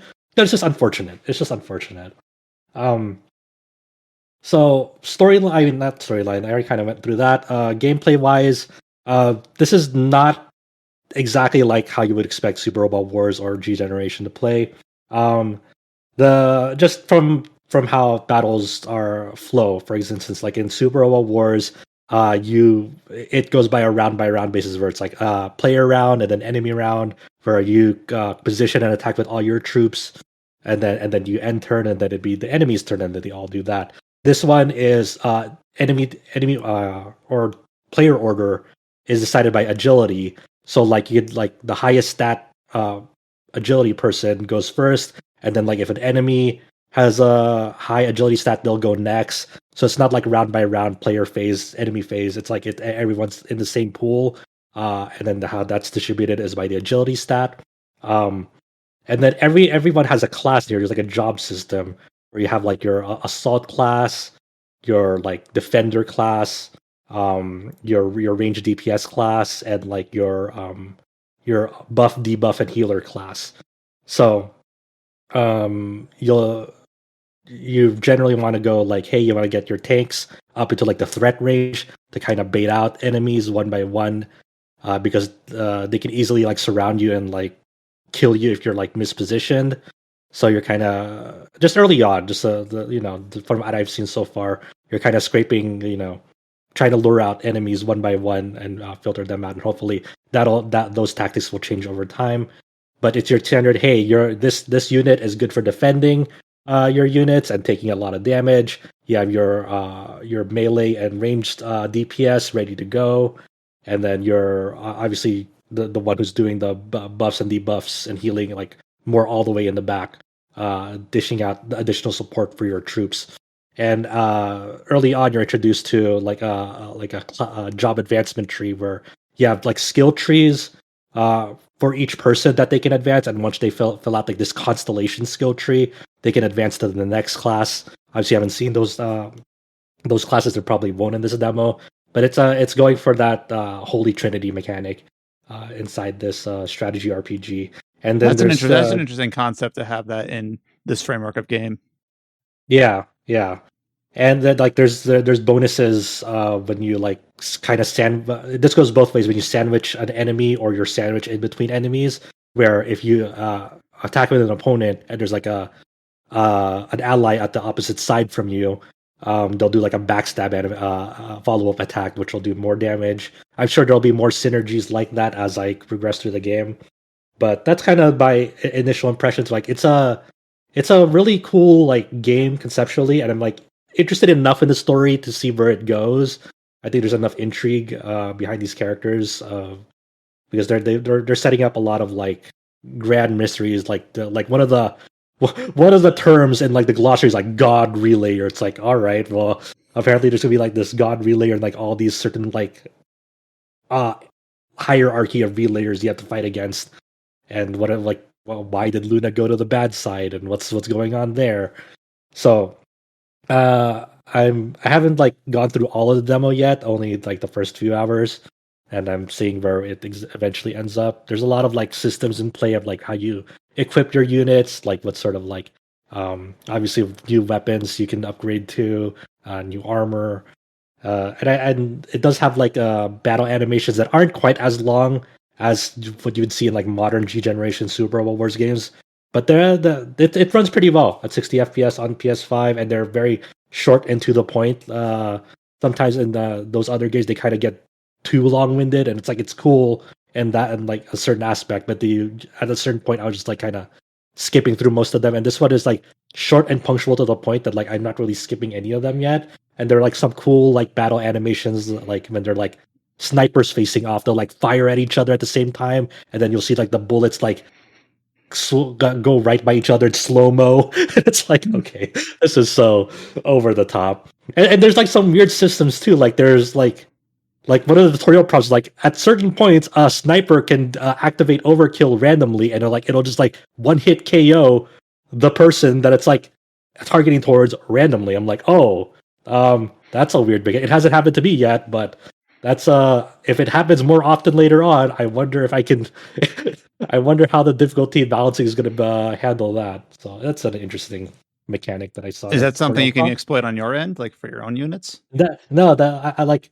Yeah, I think it works both ways. I think that overkill mechanic works both ways, but it's just there's no rhyme or reason or how you trigger it, as far as I can tell so far. It's just a tutorial prompt that says, "Oh, this could happen at certain times." I'm like, okay, so I guess snipers can one hit KO randomly. Maybe, I don't know. That's interesting.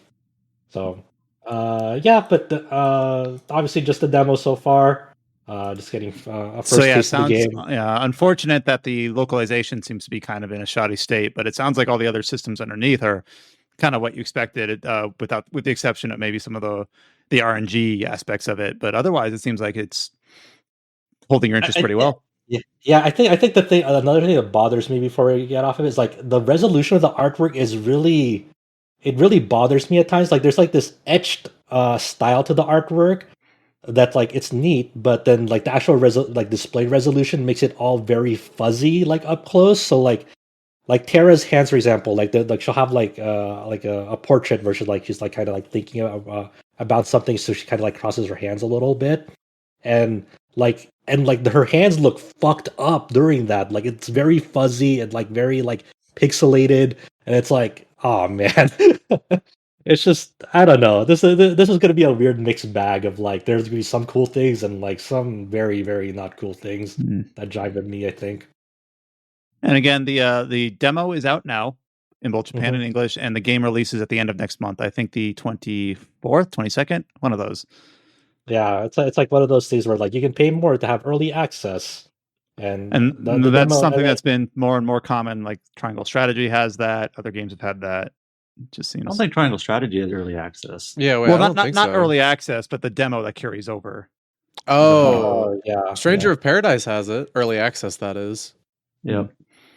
They had that Babylon's Fall. SMT3 Nocturne HD remaster. I think every Atlas game is going to have it, including maybe the one that we're going to talk about. Spoilers for in a few minutes. Thanks for talking about Relayer. And I think that's the last major game that we wanted to talk about for this week. Obviously, we'll revisit Relayer when it actually releases, but had the chance to get to the demo early, so might as well figured that we'll give impressions here, especially since it had such the immediate takeaway from like the translation and things like that. Kind of wanted to touch on. We've already talked about all the features up on the site related to Elden Ring and Final Fantasy VI Pixel Remaster. The only other one that I haven't called out yet was one that Adam put together last weekend after the podcast, and that is for Star Ocean: The Divine Force. So we have been talking about Star Ocean a little bit on the podcast recently because Adam has played through both Star Ocean 5 and Blue Sphere, and of course, at the time at the Divine Forces announcement. So Adam basically put together a listicle about the 5 things that he wants to see in Star Ocean: The Divine Force, because it is, a potentially a big release for this year, depending on how they address it. So, Adam, I don't know if you just want to say anything about your listicle or just kind of let it speak for itself. Yeah, it's mostly stuff I've talked about on the podcast when I was discussing Star Ocean 5 and Blue Sphere. So it's nothing like new or surprising. My 5 things in a nutshell are basically improving the character models, because so far up to now, they've always been just a little bit kind of dullish and creepy. And also like stiff in their animations, like action figures or whatever.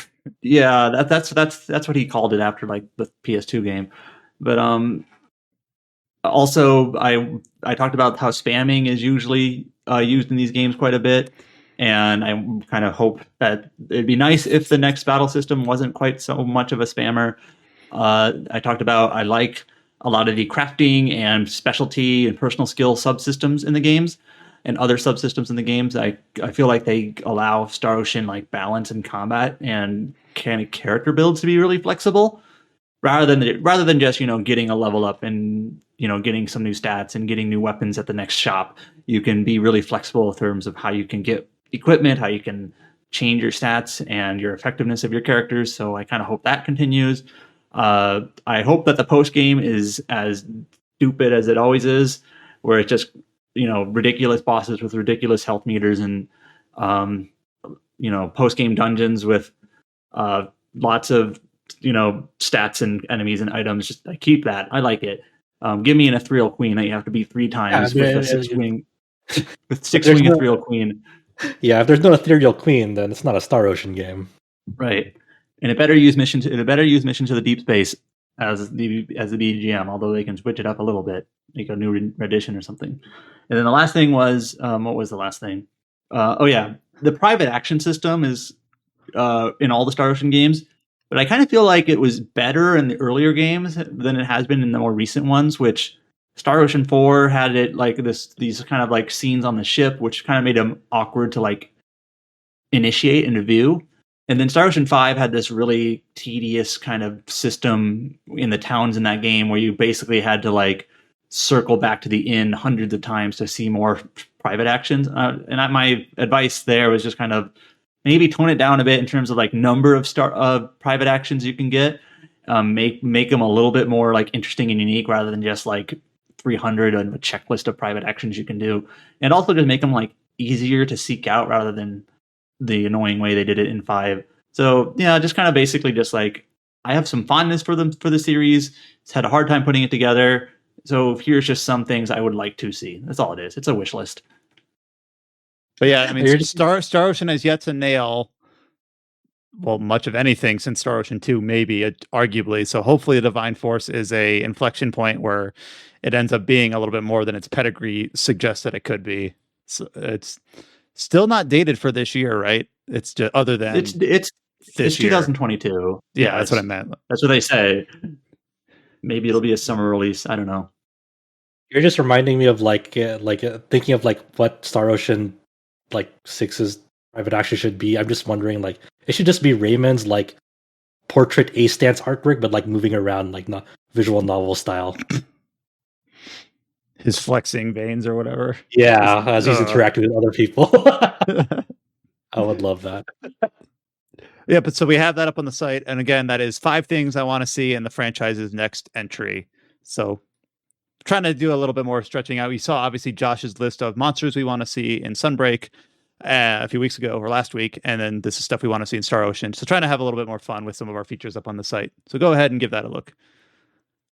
As teased a bit ago, going into the news section of the podcast, we don't have a long list of things, but we do have a couple of headliners, some of which we were expecting and some of which were a bit of a surprise. We did talk very briefly last week about the opening of a teaser website for Soul Hackers, and this website we saw was pointed to from both Atlas West and the Japan branch, and the announcement came early last week that Soul Hackers 2 is releasing for PlayStation, Xbox, and PC in August, on the 26th for the West and on the 25th for Japan. It will have English and Japanese voice acting, and it'll release on PC via Steam. And we got a new announcement trailer for it as well.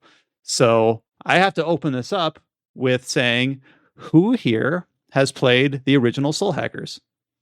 I have. We're talking about original, or we're talking about the 3DS port? Mm-hmm. Well, I mean, for us in the West, the 3DS port is your only option. Well, if you only speak English. That's original enough. I'm including that as original. Sorry. Yeah, I think it's Colin, me, Adam, and Chow. Then. Oh, so that's more than half of us. That's actually kind of cool. Yeah. All right. So tell me about us. I have only played one Persona game, and I've only played one SMT game, and I've played Devil Survivor randomly. So tell me, compared to those, what is Soul Hackers? Because when I look at this trailer, it kind of looks like Persona to me. And I know that sounds very basic bitch, but that's just a perspective that I have. The comments are already going to be killing us now. All right. Good job. No, I'm trying to educate myself. So tell me what is Soul Hackers? Have you seen the 90s film Hackers or Netrunner or anything like that? Kind of like your standard techno savvy, like you know, those 90s renditions of picking on the nerdy kid in school, but made into a film. Soul Hackers is kind of that, but more earnest about it, about being part of a part of a nerd crew. It's SMT cyberpunk is the most broad term I could really give it. And I was going to cut you off. Sorry. I was going to say the most funniest thing is it's not even the first game of the series. It's actually the second game. Yeah, but we don't want to get into that because that's Devil Summoner overall, and that gets a little bit murky. But yeah, Soul Hackers is about kind of just you're part of this underground techno savvy nerd crew trying to stop bad people from doing shit to technology. And then you have demons on your side to do that. So are the demons are they like Digimon in this case then? No, they're demons. Oh, okay. Yeah, so the way it kind of plays out is it takes place it's in the 90s, but you're in this futuristic city that kind of wanted to have their cake and eat it too, where it's not the future, it's the present, but it looks like the future. And I mean, fun fact, the Devil Summoner series is, depending on how you look at it, still part of the Persona series. So in the Persona universe, at a random point in the 90s, there was a super future city, and then we all just stopped acting like that happened. Yeah. So I mean, Soul Hackers is a pretty basic plot. It's the most coolest thing about Soul Hackers back when it was released was its overall visual aesthetic. because it was like think of how like when Blade Runner released, like what it envisioned the future to be like.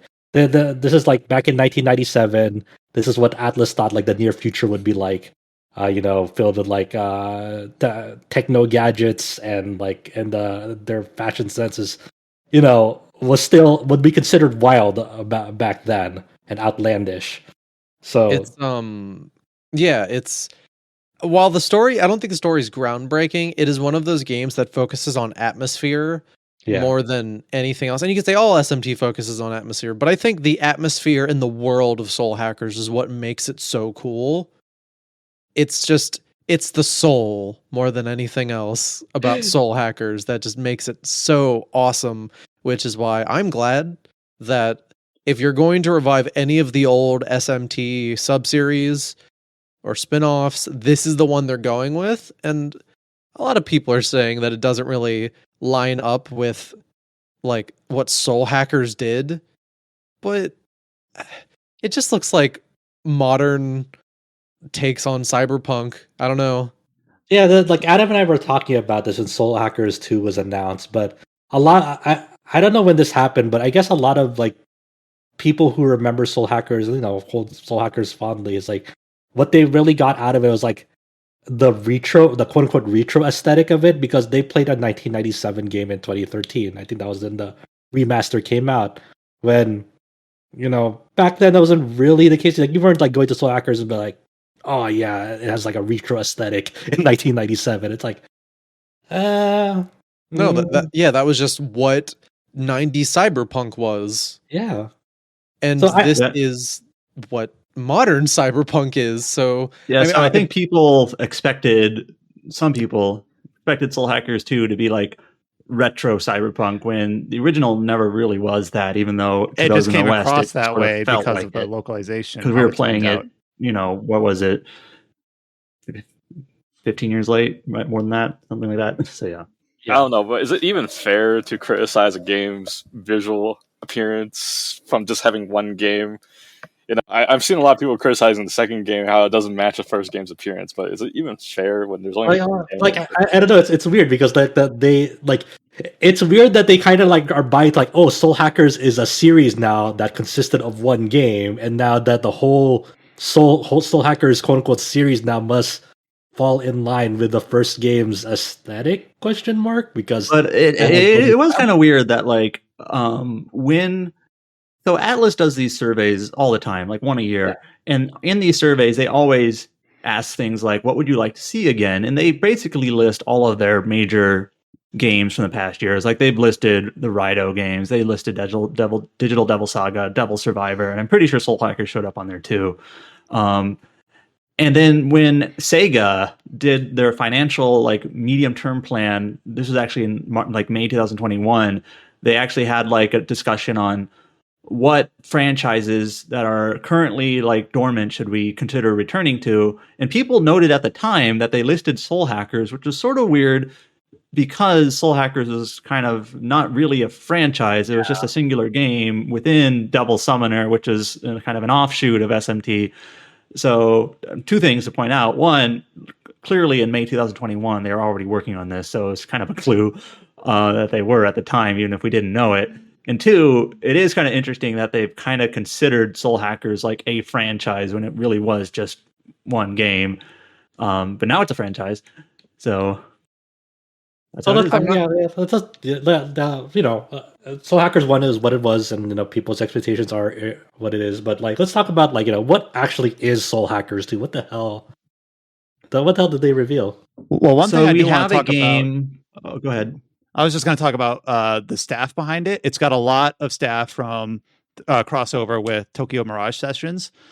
So the development team is led by Shinjiro Takada, who has worked on Mirage Sessions as well as the Devil Survivor series. The artist is Shiro Miwa, who did Seventh Dragon and Seventh Dragon 3, those series of games. And then the producer and director, I don't know which is which in this case, because they're credited for both. Yeah, Eiji Ishida, who did work on Tokyo Mirage Sessions as well as Strange Journey, and Mitsuru Hirata, who worked on Tokyo Mirage Sessions and Radiant Historia. So I said Tokyo Mirage Sessions a lot, and you can kind of see it, I think, a little bit in the art style, even though it has a different character artist. Which I'd like to say, just real quick, about the artist. I'm so glad we're getting new artists for Atlas games. Hiro Miwa is a good pick to me. Seventh Dragon 2020 kind of had a similar sort of near future. It wasn't quite cyberpunk, but it was kind of like a modern future vibe, and it's sort of similar. I think it's a good fit. I feel like for the last 5 years, and this is not bad, they're all great artists, we've been using about 3 artists for Atlas games.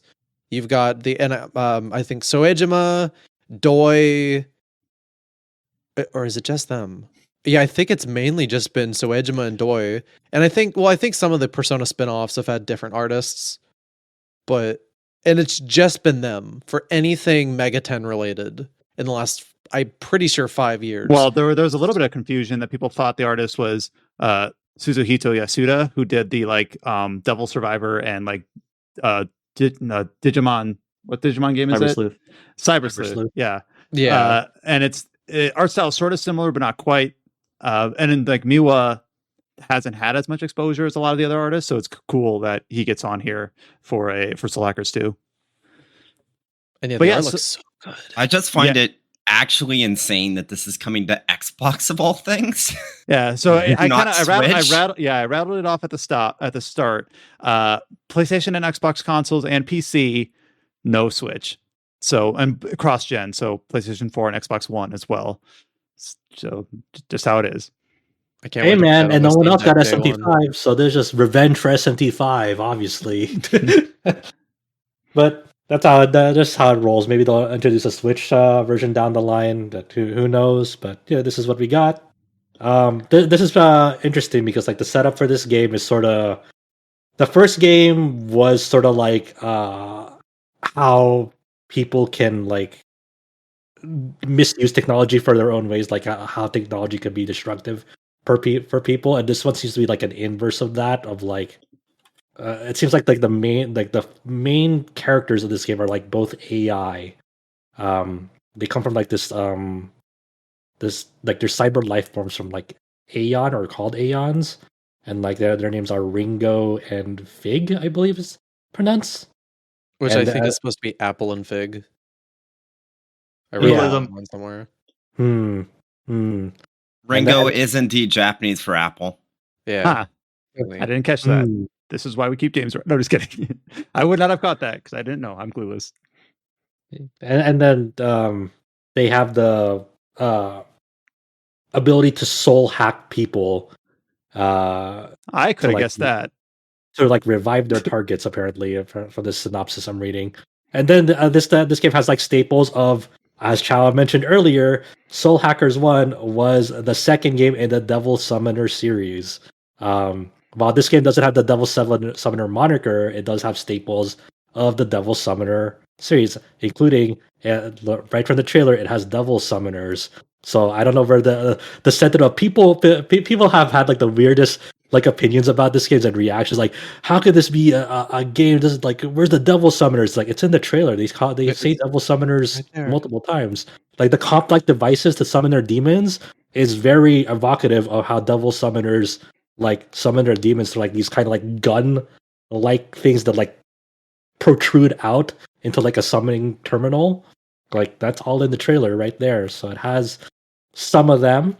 Other playable characters that were revealed were Arrow, this kind of generic anime dude. Honestly, he's just there. He kind of looks like what would be a self-insert protagonist design, but he's not. He actually has a voice. Yeah, the trailer seems to be giving him a bit kind of I mean, in the one line where he puts the gun up to Feig, it's he seems like he has a bit of that kind of shitty detective vibe to him. Yeah. Probably with a heart of gold thing, which I really like tropes like that. I think it's really neat that we're getting out of the self-insert protagonist that Devil Summoner 1 and Soul Hackers had. This is actually, there's no self-insert protagonist. Ringo is the main protagonist. And she has a voice and is an active participant in the story. It seems like it's unprecedented. Yeah, let's forget TMS. We're gonna get to that interview later. Milady is one of the playable characters as well. I think she has daggers. She looks pretty cool. She reminds me of Ulala from Persona 2 a little bit. And Saizo, who has shark teeth and wears a cool. He looks like Hazama from Blaze Blue. Honestly, you just made him a lot less cool. Well, that's what he looks like. Sorry. You don't like Hazama, man? I know, I don't like Blaze Blue. Oh my god. Oh god. I hope you know, Colin, that there's a lot of Blaze Blue fans in this call right now. Oh no, well, I just hate that you all have to hear the fact that Cross Tag Battle's the best Blaze Blue game. See, I'm about to leave anyway soon, so it doesn't really matter. So don't worry, people. On Soul Hackers, Soul Hackers does have demons. I heard some opinions say, "Where's the demons on your party?" I'm like, "There's demons that you can summon. It's okay." I don't know if that, but it's gonna be a change from like Soul Hackers, where they're actually like demons that are like you can see their life bars. I don't know if they're actually just like summons that you use for attacks, because in the battle interface screen in the trailer, it only shows your like human party members. What's interesting is that everyone, like, I'm seeing complaints about this as if like the most interesting and fun party member in Soul Hackers was not Nemissa, which was an actual humanoid like who can do spells and magic and attack and use guns and all this. As if you did not rely solely on Nemissa for your entire playthrough. Yep. Come on. It was you and Nemissa and a bunch of people who were like demons who were there. That was it. So Adam put it succinctly. Like the demons are pretty much just fodder for enemies to like focus on them, while you and the player character and Nemissa just carried battles. Yeah. So the idea that combat is going to be designed, and I think that is, and I'm sorry for saying the Persona word, like if that's something that is kind of coming in from Persona, where all of your party members need to be like at their full potential at all times, and they're all using their own special abilities, and they all have their own like different ways of doing things. That's cool. I like that. I think this was a really good choice to make for the gameplay. Yeah, but what we don't know yet is how demon allocation is going to be handled in this game. Like an early part of the trailer that I probably misrecognized, it was like so early in the morning. Was there's like this screen with a shopkeeper, and had like a list of demons like in separate slots. I was like, oh, that looks like party members maybe can have like their own demon, multiple demons now. And I think that was just like a fusion results screen upon further investigation on that. But I do wonder like if only one party member can have all the demons, or if it's actually going to be divvied up between your party members, because that would make sense, because they're all devil summoners as far as I know. That would actually make it most similar to like Persona 2. Yeah. Of all things. But there's not a lot that this trailer gave us. It's just a first look at the game with all real time footage. It looks really sharp. It looks very bright. It has it carries a lot of like the modern Atlas like the style aesthetics of like, it's very like the UI very much pops out at you. It's very modern. This is like the ideal first trailer, because you said it wasn't a lot, but it also is compared to what we're used to, especially with Atlas. I mean, it was a great look on this trailer compared to like several hours before it. There was a Street Fighter 6 teaser. Oh god! Seconds of like, here's the wide Ryu. Here's wide Ryu. You can see his dick. That's it. And then it's coming out. We don't know when. And you saw Ryu's foot twitch. It's like, oh, thanks, Capcom. Yeah, thanks, Capcom. But nice toenails. Ryu toes, great. But it's like, this is so unprecedented for Atlas, because they're like, hey, so Soul Hackers 2 worldwide release, it's coming out in a couple months. Here's a big chunky trailer that gives you a good idea. It reminds me of Lost Judgment's a release announcement, and like I wonder if there's going to be a big Sega strategy moving forward of like, hey, we have these games in production. Let's first unveil them like half a year before or several months before, and like just have like quick like marketing cycles for these, because at the end of the day, people just want to fucking play the game. Yeah, this is. Remember, I mean, compare that to SMT5, which got its first trailer like 2 years before its second one. 3 years ago. Yeah, like, and it'll keep the hype cycle from getting too out of control. Because how many of us here played SMT5? I did. I did. I did. SMT5, it's a good game. Like that's really all I'm trying to get at. Like it has problems, but it is a good, fun game. Yeah. The way people talk in the fan base about SMT5 is like it broke into their house and killed their dog because they spent 5 years just hyping this thing up to oblivion, and then they were let down because they didn't know how to set their expectations. This is coming out in a couple months. No matter, it's like, coming you're out not at a good waiting. time too. August and September is, I think, always a really good window for games like this. Oh yeah, it's like it's coming out so soon that while I feel like people are overreacting with how like down they are on it, but that's not my point. It's like expectations are set. No one's gonna go into this thinking like, I've been waiting for this game for 5 years. I bought a system to play this game. Oh no, it's the worst. No, I've been waiting for this game for 25 years. I mean, to be fair, Colin, what if you're a Switch player that really liked SMT5 and now has to buy a non-Nintendo system in order to play this? Go buy a Xbox Series X. I guess it's like $5. They give those things out like candy. Obviously. They can't get rid of them. Obviously, fast enough. Yeah. No, I it's a bummer. I'm just fucking around, by the way. I know. Trust me, I know. But also, as soon as I saw this was not Switch. I had a half a second where I was like, "Dang, no Switch. That's a bummer." And then I was like, "Wow, wait a second. I have a PS5, and I got a 75-inch television." I'm fine with this actually. No, this is cool. I was fine as I was like, at least menuing in this game will probably be better than SMT5. You know? Yeah. I must have a good dream. I thought it was on Switch. I told my cousins coming to Switch or something. Oh, you gotta call them back. Like that. You just admitted to lying publicly. Holy wow. shit. That's crazy. Is it lying if you didn't know you were lying? Yes. Because they didn't know, you didn't know. But now I was thinking like, okay, but this is Steam day one. I could play this on Steam Deck, and it'll probably give me a much better experience than anything SMT5 gave me on Switch. Look, I don't know. Okay, Persona 4 Golden is still not running on Steam Deck. No, actually, it is. There was a whole deal on Twitter the other day about how Trails in the Sky is unsupported on Steam Deck. The reason why it's unsupported is that Valve did all their testing with a previous version of Proton. They just released Proton 7.0, which means they have to redo all their testing.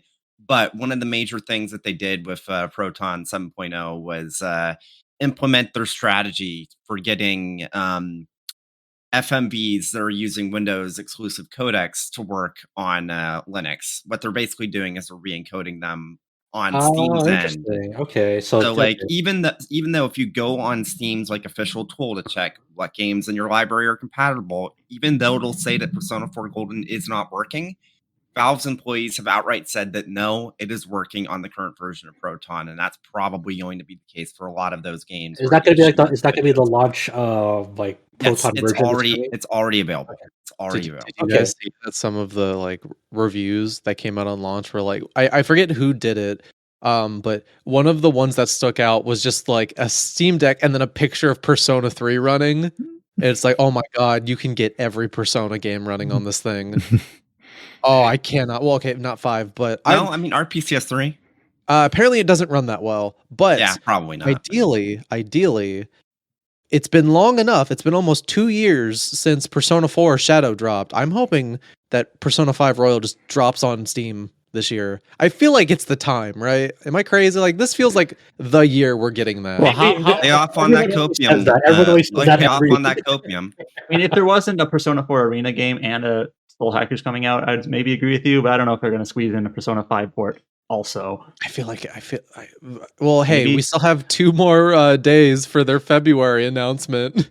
Yeah, that's if you go to Atlas's Persona 25th site, it doesn't have anything listed. I assume Soul Hackers must have been it, but it's gonna happen, bros. It's gonna happen. It's one of those weird things. It's probably the announcement is probably there's Persona 5 collab costumes and Soul Hackers too, and that's probably the February thing. Well, so they already announced. Yeah, so their website doesn't say it. I don't know. Maybe they forgot the website existed. They're like, oh yeah, we have to do that something to that. But regardless, I'm sure Persona 5 Royal will hit Steam at some point, and if that cannot run on Steam Deck, what are y'all doing? But what if they just released base Persona 5 like they did with Catherine? You know, they didn't release the full body edition. I'd begrudgingly play it. I'd be like, "Come on, guys, this is ridiculous." As I'm pulling out my wallet, as I sadly do. I gotta get my fix. What will we see first? Persona 5 on PC or Pixel remasters on Switch? Persona 5 on PC. I'm putting my bet on that now. Dang! Wow. You're a brave man, you know. I am. I'm doubling down hard on that because Right. I think that Square Enix is going to take maybe a bit longer than they probably should to get those games on console. We were like, did it really take this long, guys? I'm thinking it may even be next year. Are we pushing back to next year now? I'm thinking the Pixel remasters are going to be next year. Okay. That's my bet. You can listen to this podcast in the future, and you'll be like, "Wow, Cohen, you were so right." And we never said this, by the way, but by the way, if you purchase Soul Hackers too early, you get the Persona 5 costumes because, of course. So there you go. Yeah, the Joker Ringo costume looks so good. So I like the Jack Frost, but it was like Ringo Frost. Oh yeah, that's pretty good. There's also, this was like just I think a day or two ago, they announced that Ringo is getting another costume. I forget with how you get it. Like it's the maid, but it's specifically it's the maid in the big like a Demon Fusion cruise ship from Soul Hackers. So it's not just it's a maid costume. That's crazy. Yeah, it's that it's meant to be exactly that character, and that's cool. That's cool. Yeah, I think that's pretty much it for what we know right now at Soul Hackers 2. I think the only other thing worth mentioning is that the composers for the game's music is Monaka, which is, you know, a lot of people associate Monaka with Keiichi Okabe because he was one of the founders of that. But there's a lot. Monaka spans not just Okabe, but so many other composers and musicians. So it's not confirmed or denied whether Okabe is involved with this, but the production that he runs is on will be composing music for this game, which is rock on. Monaka does really good stuff, a lot of stuff too. They're not just in video games. They do a lot of anime productions as well. Yeah, this is I'm gonna have to tap out if we're like wrapping up. Well, okay, I had to tap out anyway because I got stuff I got to go do. But Soul Hackers 2. It looks so good. This is my new most anticipated game of the year. It looks amazing. Oh, I can't wait. It always amazes me how many games we get in any given year, usually from Nintendo, but sometimes from other places where it's like going into the year, making our most anticipated lists. Like we could not have ever predicted this. And every year, never in a million years, one or two of these shows up. So it's cool that we have... Go ahead. I will say like the way they unveiled this at the Japanese stream is really cool because the after that countdown was done and it went to the live stream, it started out with like a live action segment of like someone in the Ringo cosplay, but you didn't know it was Ringo yet, and like it just like, you know, it's like kind of like your Power Rangers Sentai sort of like showdown with like the goons. And then so it's just like focusing on the game's like sound design and like the music and the sound effects of it. And I thought that was just really cool. Like how you're just that's the first thing you really unveil about the game is like the sound design of the game. And I appreciated that a lot. Oh yeah. I just hope that every Atlas game from now on is unveiled exactly like this, where 4 days before we get a weird teaser site, and then okay, this is the release date. If they keep this up, this is golden. I am going to be so happy because I love this. I did not start the year thinking, all right, Soul Hackers game, that's the next game we're getting. Obviously. Nope. And yeah, obviously, because you would have never guessed. And then suddenly now I'm like, okay, it's so early in the year and I already have something that I'm looking forward to more than anything else. Yeah, it's great. And it won't be that long until we're just literally talking about it and playing it because August is not that far away. Wait, really. Colin, aren't you excited for I2? I have to put my foot down here. Soul Hackers has precedence. Oh shit. I2 is going to be great, but I2 is like, that's in a couple months. I can survive then. I'm more like, James, I feel like you know me enough by now where new SMT release kind of makes my brain goblins go the worst because I'll lose sleep. Like waiting for it. It was like the closer we get to it, the more I'll just like be unable to function. Just be careful. Just be careful driving in the snow. That's all I ask. Oh yeah. Oh jeez. Well, I gotta go drive in the snow now to go get a pail of water because I live in the woods. So, I'll thanks for having me on. No, thanks for being on, Gamers. Colin. Yeah, I'll try to be on longer than an hour next time. Well, no, this was 2 hours. You held in there. New record. All right. Bye, everybody. All right, see you, Ben. All right, any other final comments on Soul Hackers 2 before we move on? I think we covered it pretty thoroughly. I find it really interesting that now not only is there like not only was there 2 like Nirvana Initiative coming to Xbox, but also Soul Hackers. So it's like, I guess like Phil Spencer's thing about wanting more Japanese games on Xbox is finally like seeing fruit. I really wonder if this will be on Game Pass because it just has the Windows logo aside. So it's probably one thing's for sure, it's gonna be cross-buy on Windows Store and Xbox if it has the Windows Store logo. Oh, that's cool. Which means that if you're willing to stomach the Windows Store and you want to have it on both Xbox and PC, that is an option. Hey, I played Yakuza 3, 4, and 5 on the Windows Store, and it was fine. You survived. Yes. You survived. Yakuza's 4 and 5 aren't that great, but the games were fine. I really wonder how well this does. Yeah, I really like. I don't know.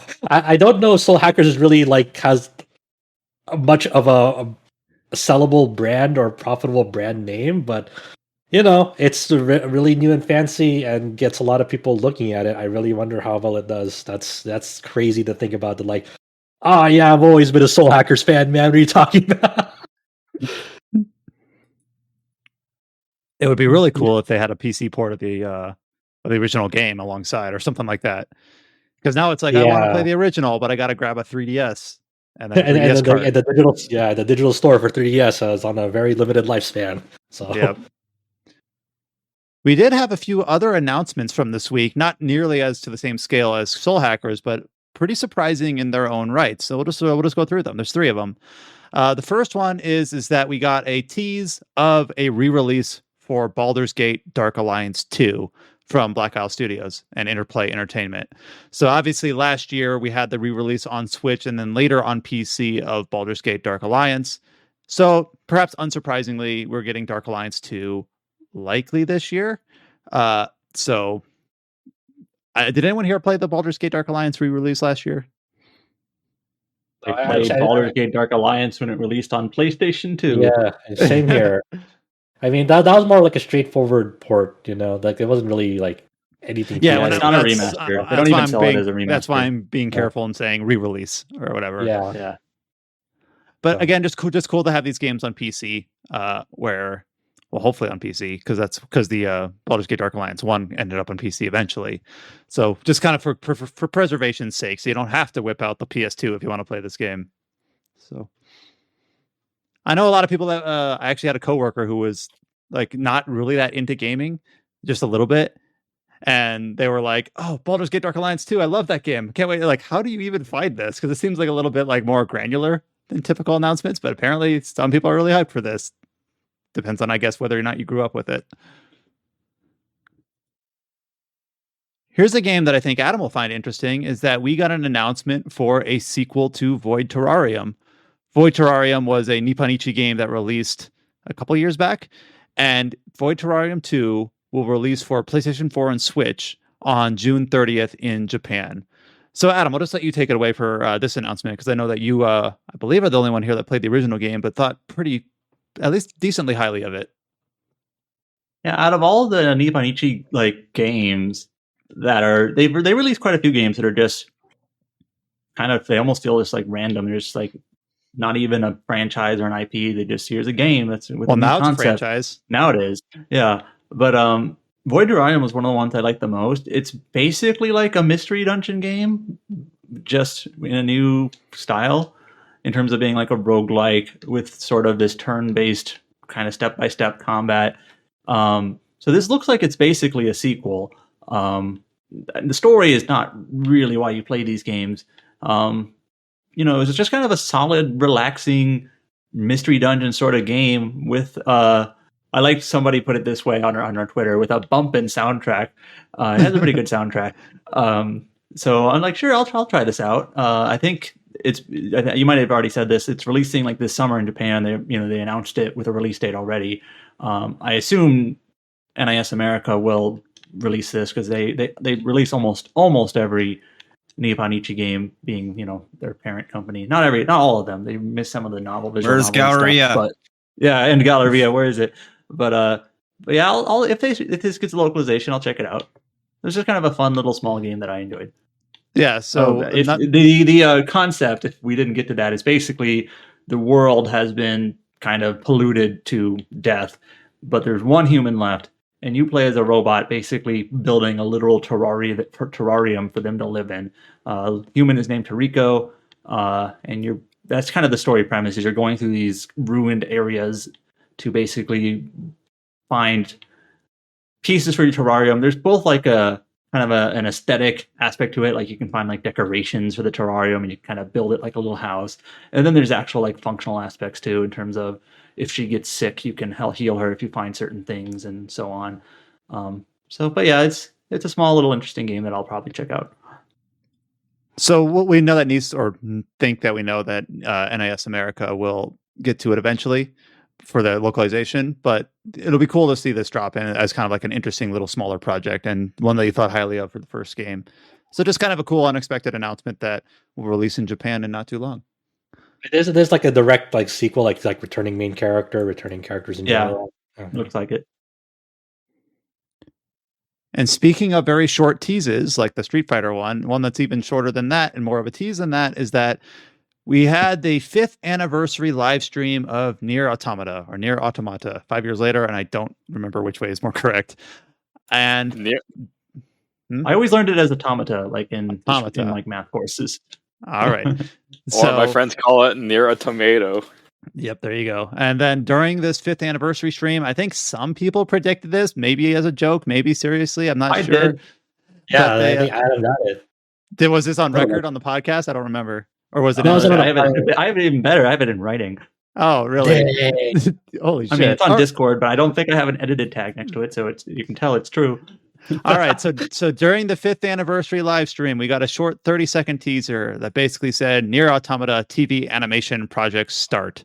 So NieR Automata will be adapted into a TV anime produced by Square Enix and Aniplex. And we got the short teaser trailer, and we have an official website. We don't really know much of the other details other than like the press release says the stage is a distant future in which human beings are routing to the moon in front of an overwhelming force of machine life forms. The premise of the game effectively. So I don't know what else we think about the NieR Automata being adapted into an anime. I've seen some people say that the story won't work outside of the framework of a game, but I guess that's why they call it an adaptation. Also, video game adaptations to anime most of the time are usually pretty bare bones and not great production values. We just had one last year. Shenmue, World Ends With The You. World Ends With You. Like, it seems like the primary purpose to these sorts of events, which is maybe fine, is just like it's almost just revisiting the game in this case, like almost as a nostalgia. Like, remember this part? Now here's just kind of it's a really weird. Yeah, it's a really weird scenario because it's Shenmue and World Ends With You. Like, Shenmue is kind of like a weird nostalgia project, or like you because I assume it was gonna be like, oh, Shenmue 3 is gonna light the world on fire, and it very much did it. So Shenmue is kind of like a weird, like, is this brand still profitable? Feels like that kind of adaptation, but and then World Ends With You is obviously, since the sequel's coming out, got to find an avenue for people who haven't played the game to get caught up. And they even build like the Neo: The World Ends With You as like a sequel to the TV anime, like that's a follow up to it. They even build it as that pre-release, which is weird because the Final Day stuff never got sort of matters. Yeah, and it never got adapted to that anime. So yeah. That's a weird one. And then with Scarlet Nexus, that was just like a multimedia project of like, we're gonna go all out video game. And then I've heard from someone else that anime is shitty. I'm so surprised at that. Wow, that's crazy. But Josh watched like 3 episodes and it's like, I'm good. I can't do this. And that was also a weird way to like promote like the keywords that you could put into the game. Remember those? Oh, and what do those even give you? Anything? Most of the things you get are like you get like a codex page for each character that just gives like a tiny bit more information about them. Yeah. You get like a few like random Hanabi's consumables favorite too, I food think. is noodles. I don't know. Yeah, stuff like that. Yeah.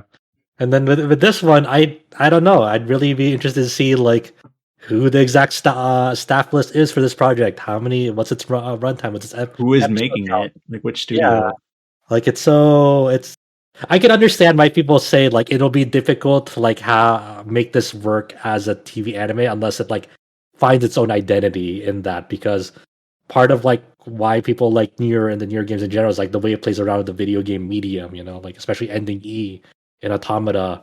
Like how do you, if they decide to adapt ending E into the TV anime, how do you convey that? Because a lot of what people really like about NieR is like how they made them feel as they interacted with the game and how the game responded back to them through that interaction, and that's more difficult in as a TV anime. I feel, especially if you're running it weekly. So I'm really interested to see like how this shakes out, and if they do, I think this adaptation would work. I'd be more interested in if it covered like new content, even if it's like side story content or like side like something that's like not a one-to-one straight adaptation from the game, like something that's just more off the beaten path or something that's more obvious to just adapting what happened in the game. As a random example, you learn a little bit about A2 from that terminal, and maybe they could do something with that. And then and the funny thing is that whole terminal was basically summarizing that stage play. Right. That was for A2. And then also like there's a bit with like Devila and Popola that is told through one of those text story things. Like what if they animate that? Yeah. How do you do that? It's so I can understand why people are like kind of hesitant about this, and I am sort of in that camp. Like I'm very very skeptical, but very interested in what they decide to do. I'm also going to throw out a reminder here that Square Enix also or not recently, maybe last year, announced a mana anime in kind of the same way, where it's just like there's a mana anime coming. We don't know anything else about it, so sort of a similar sort of just a teaser and that's it. Actually, that one didn't even get like a video teaser; it's just a key art. Okay. At the end of the day, though, like once again, these are just avenues to just have an excuse for more new merch. Yeah, it's basically just they're really just advertising merchandise and the game. Yeah. We'll see. Hopefully it turns out good. Hopefully they have a really great studio behind it and see how that all works out. Only two more small pieces of news here. One of which is we talked about how Octopath Traveler Champions of the Continent was finally and surprisingly going to get an English release. They talked about revealing more details about a closed beta test and registration. Well, the registration is now open to play the English version of Champions of the Continent, and the closed beta test will start on March 22nd. So maybe there's a person here that's interested in it. I kind of am. I feel like I kind of got burned on playing NieR Reincarnation. Maybe that wasn't the best first mobile game to play. I'm not sure, but I did like Octopath Traveler a lot. Never is. There never is a good first mobile game to play. So, in a sense, it was good for you to get thrust into the deep end of like this is how bad they can really get. It's like, and now you just have like a baseline of like, well, how much bullshit am I willing to tolerate? And the answer should be you shouldn't have to tolerate any bullshit. So it seems like Champions of the Continent is a little bit more palatable based on what I've learned about it over the year plus that it's been out in Japan.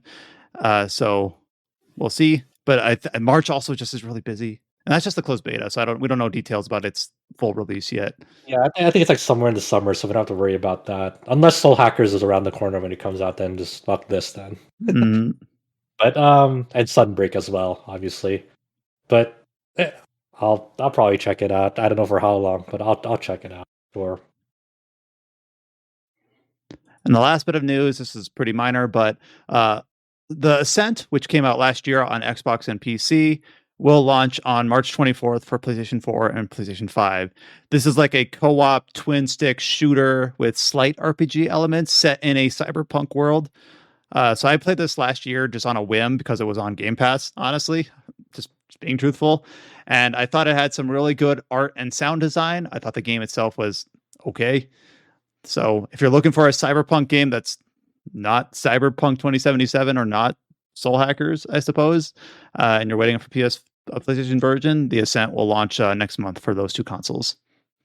And that's all that I had listed. So not a lot of not a lot of item listed for the news front, but just a couple big hitters. Especially, I'm glad that we spent time talking about Soul Hackers because that was a big surprise that we kind of anticipated just for the week that we had the teaser website and got a lot of information out of it to look forward to just not that far away in August, like we said. And then, of course, the big talk, the discussions that we had on obviously Elden Ring, as well as the Pixel Remaster for Final Fantasy VI and for Relayer, the new demo. Anyone else have anything else? Go ahead. Yeah, the next thing we were anticipating is like just in a few hours after this recording, there's going to be a Digimon Con this weekend. Ooh. And we're presumably just be some game news for Digimon there. So, and then tomorrow is the Pokemon thing, isn't it? Oh right. Yeah, Pokemon. I know Pokemon Presents is upcoming, so that's another thing. So we'll see what comes out of Digimon. We will get Digimon Survive news and maybe a teaser about the next Digimon story, and then Pokemon. I'm gonna guess like Arceus DLC is my guess. If there's no Digimon Survive news today, then I'll hope they even teased it in like their like montage like thing, so it kind of like has to be there now. But if it isn't, then I'm sorry. If it isn't, they are bad at this. Well, with that, we'll just start wrapping up. Thanks for listening. Like I said, we have the features up on the site. We have the Elden Ring review that I wrote, as well as a feature about the side quests in that game, as well as several guides for some people that are just getting started. We have Adam's listicle for the Star Ocean Defined Force wish lists, things that we hope to see in that game as it releases later this year, as well as a couple features on Final Fantasy VI Pixel Remaster, specifically about the opera scene. And then, of course, Adam is working on a walkthrough for that. No pressure, but you'll see that when he gets a chance to finish that up, because it is a lot of work. So thank you so much, Adam, for drilling that out for us. And, of course, we have the big article about all the Soul Hackers news for Soul Hackers 2, release date, all the artwork, the character bios, and all of that. You can find us on all the social media outings at Twitter, Facebook, Instagram, and YouTube. I did put up an Elden Ring review up on the YouTube as well, if you're interested in checking that out. And we will be back next week with another episode of the Tetracast. So until you hear from us then, stay safe and take care. We'll see you later. Ratio, touch grace. James has been playing Elden Ring this entire time. I've been playing Elden Ring, yeah.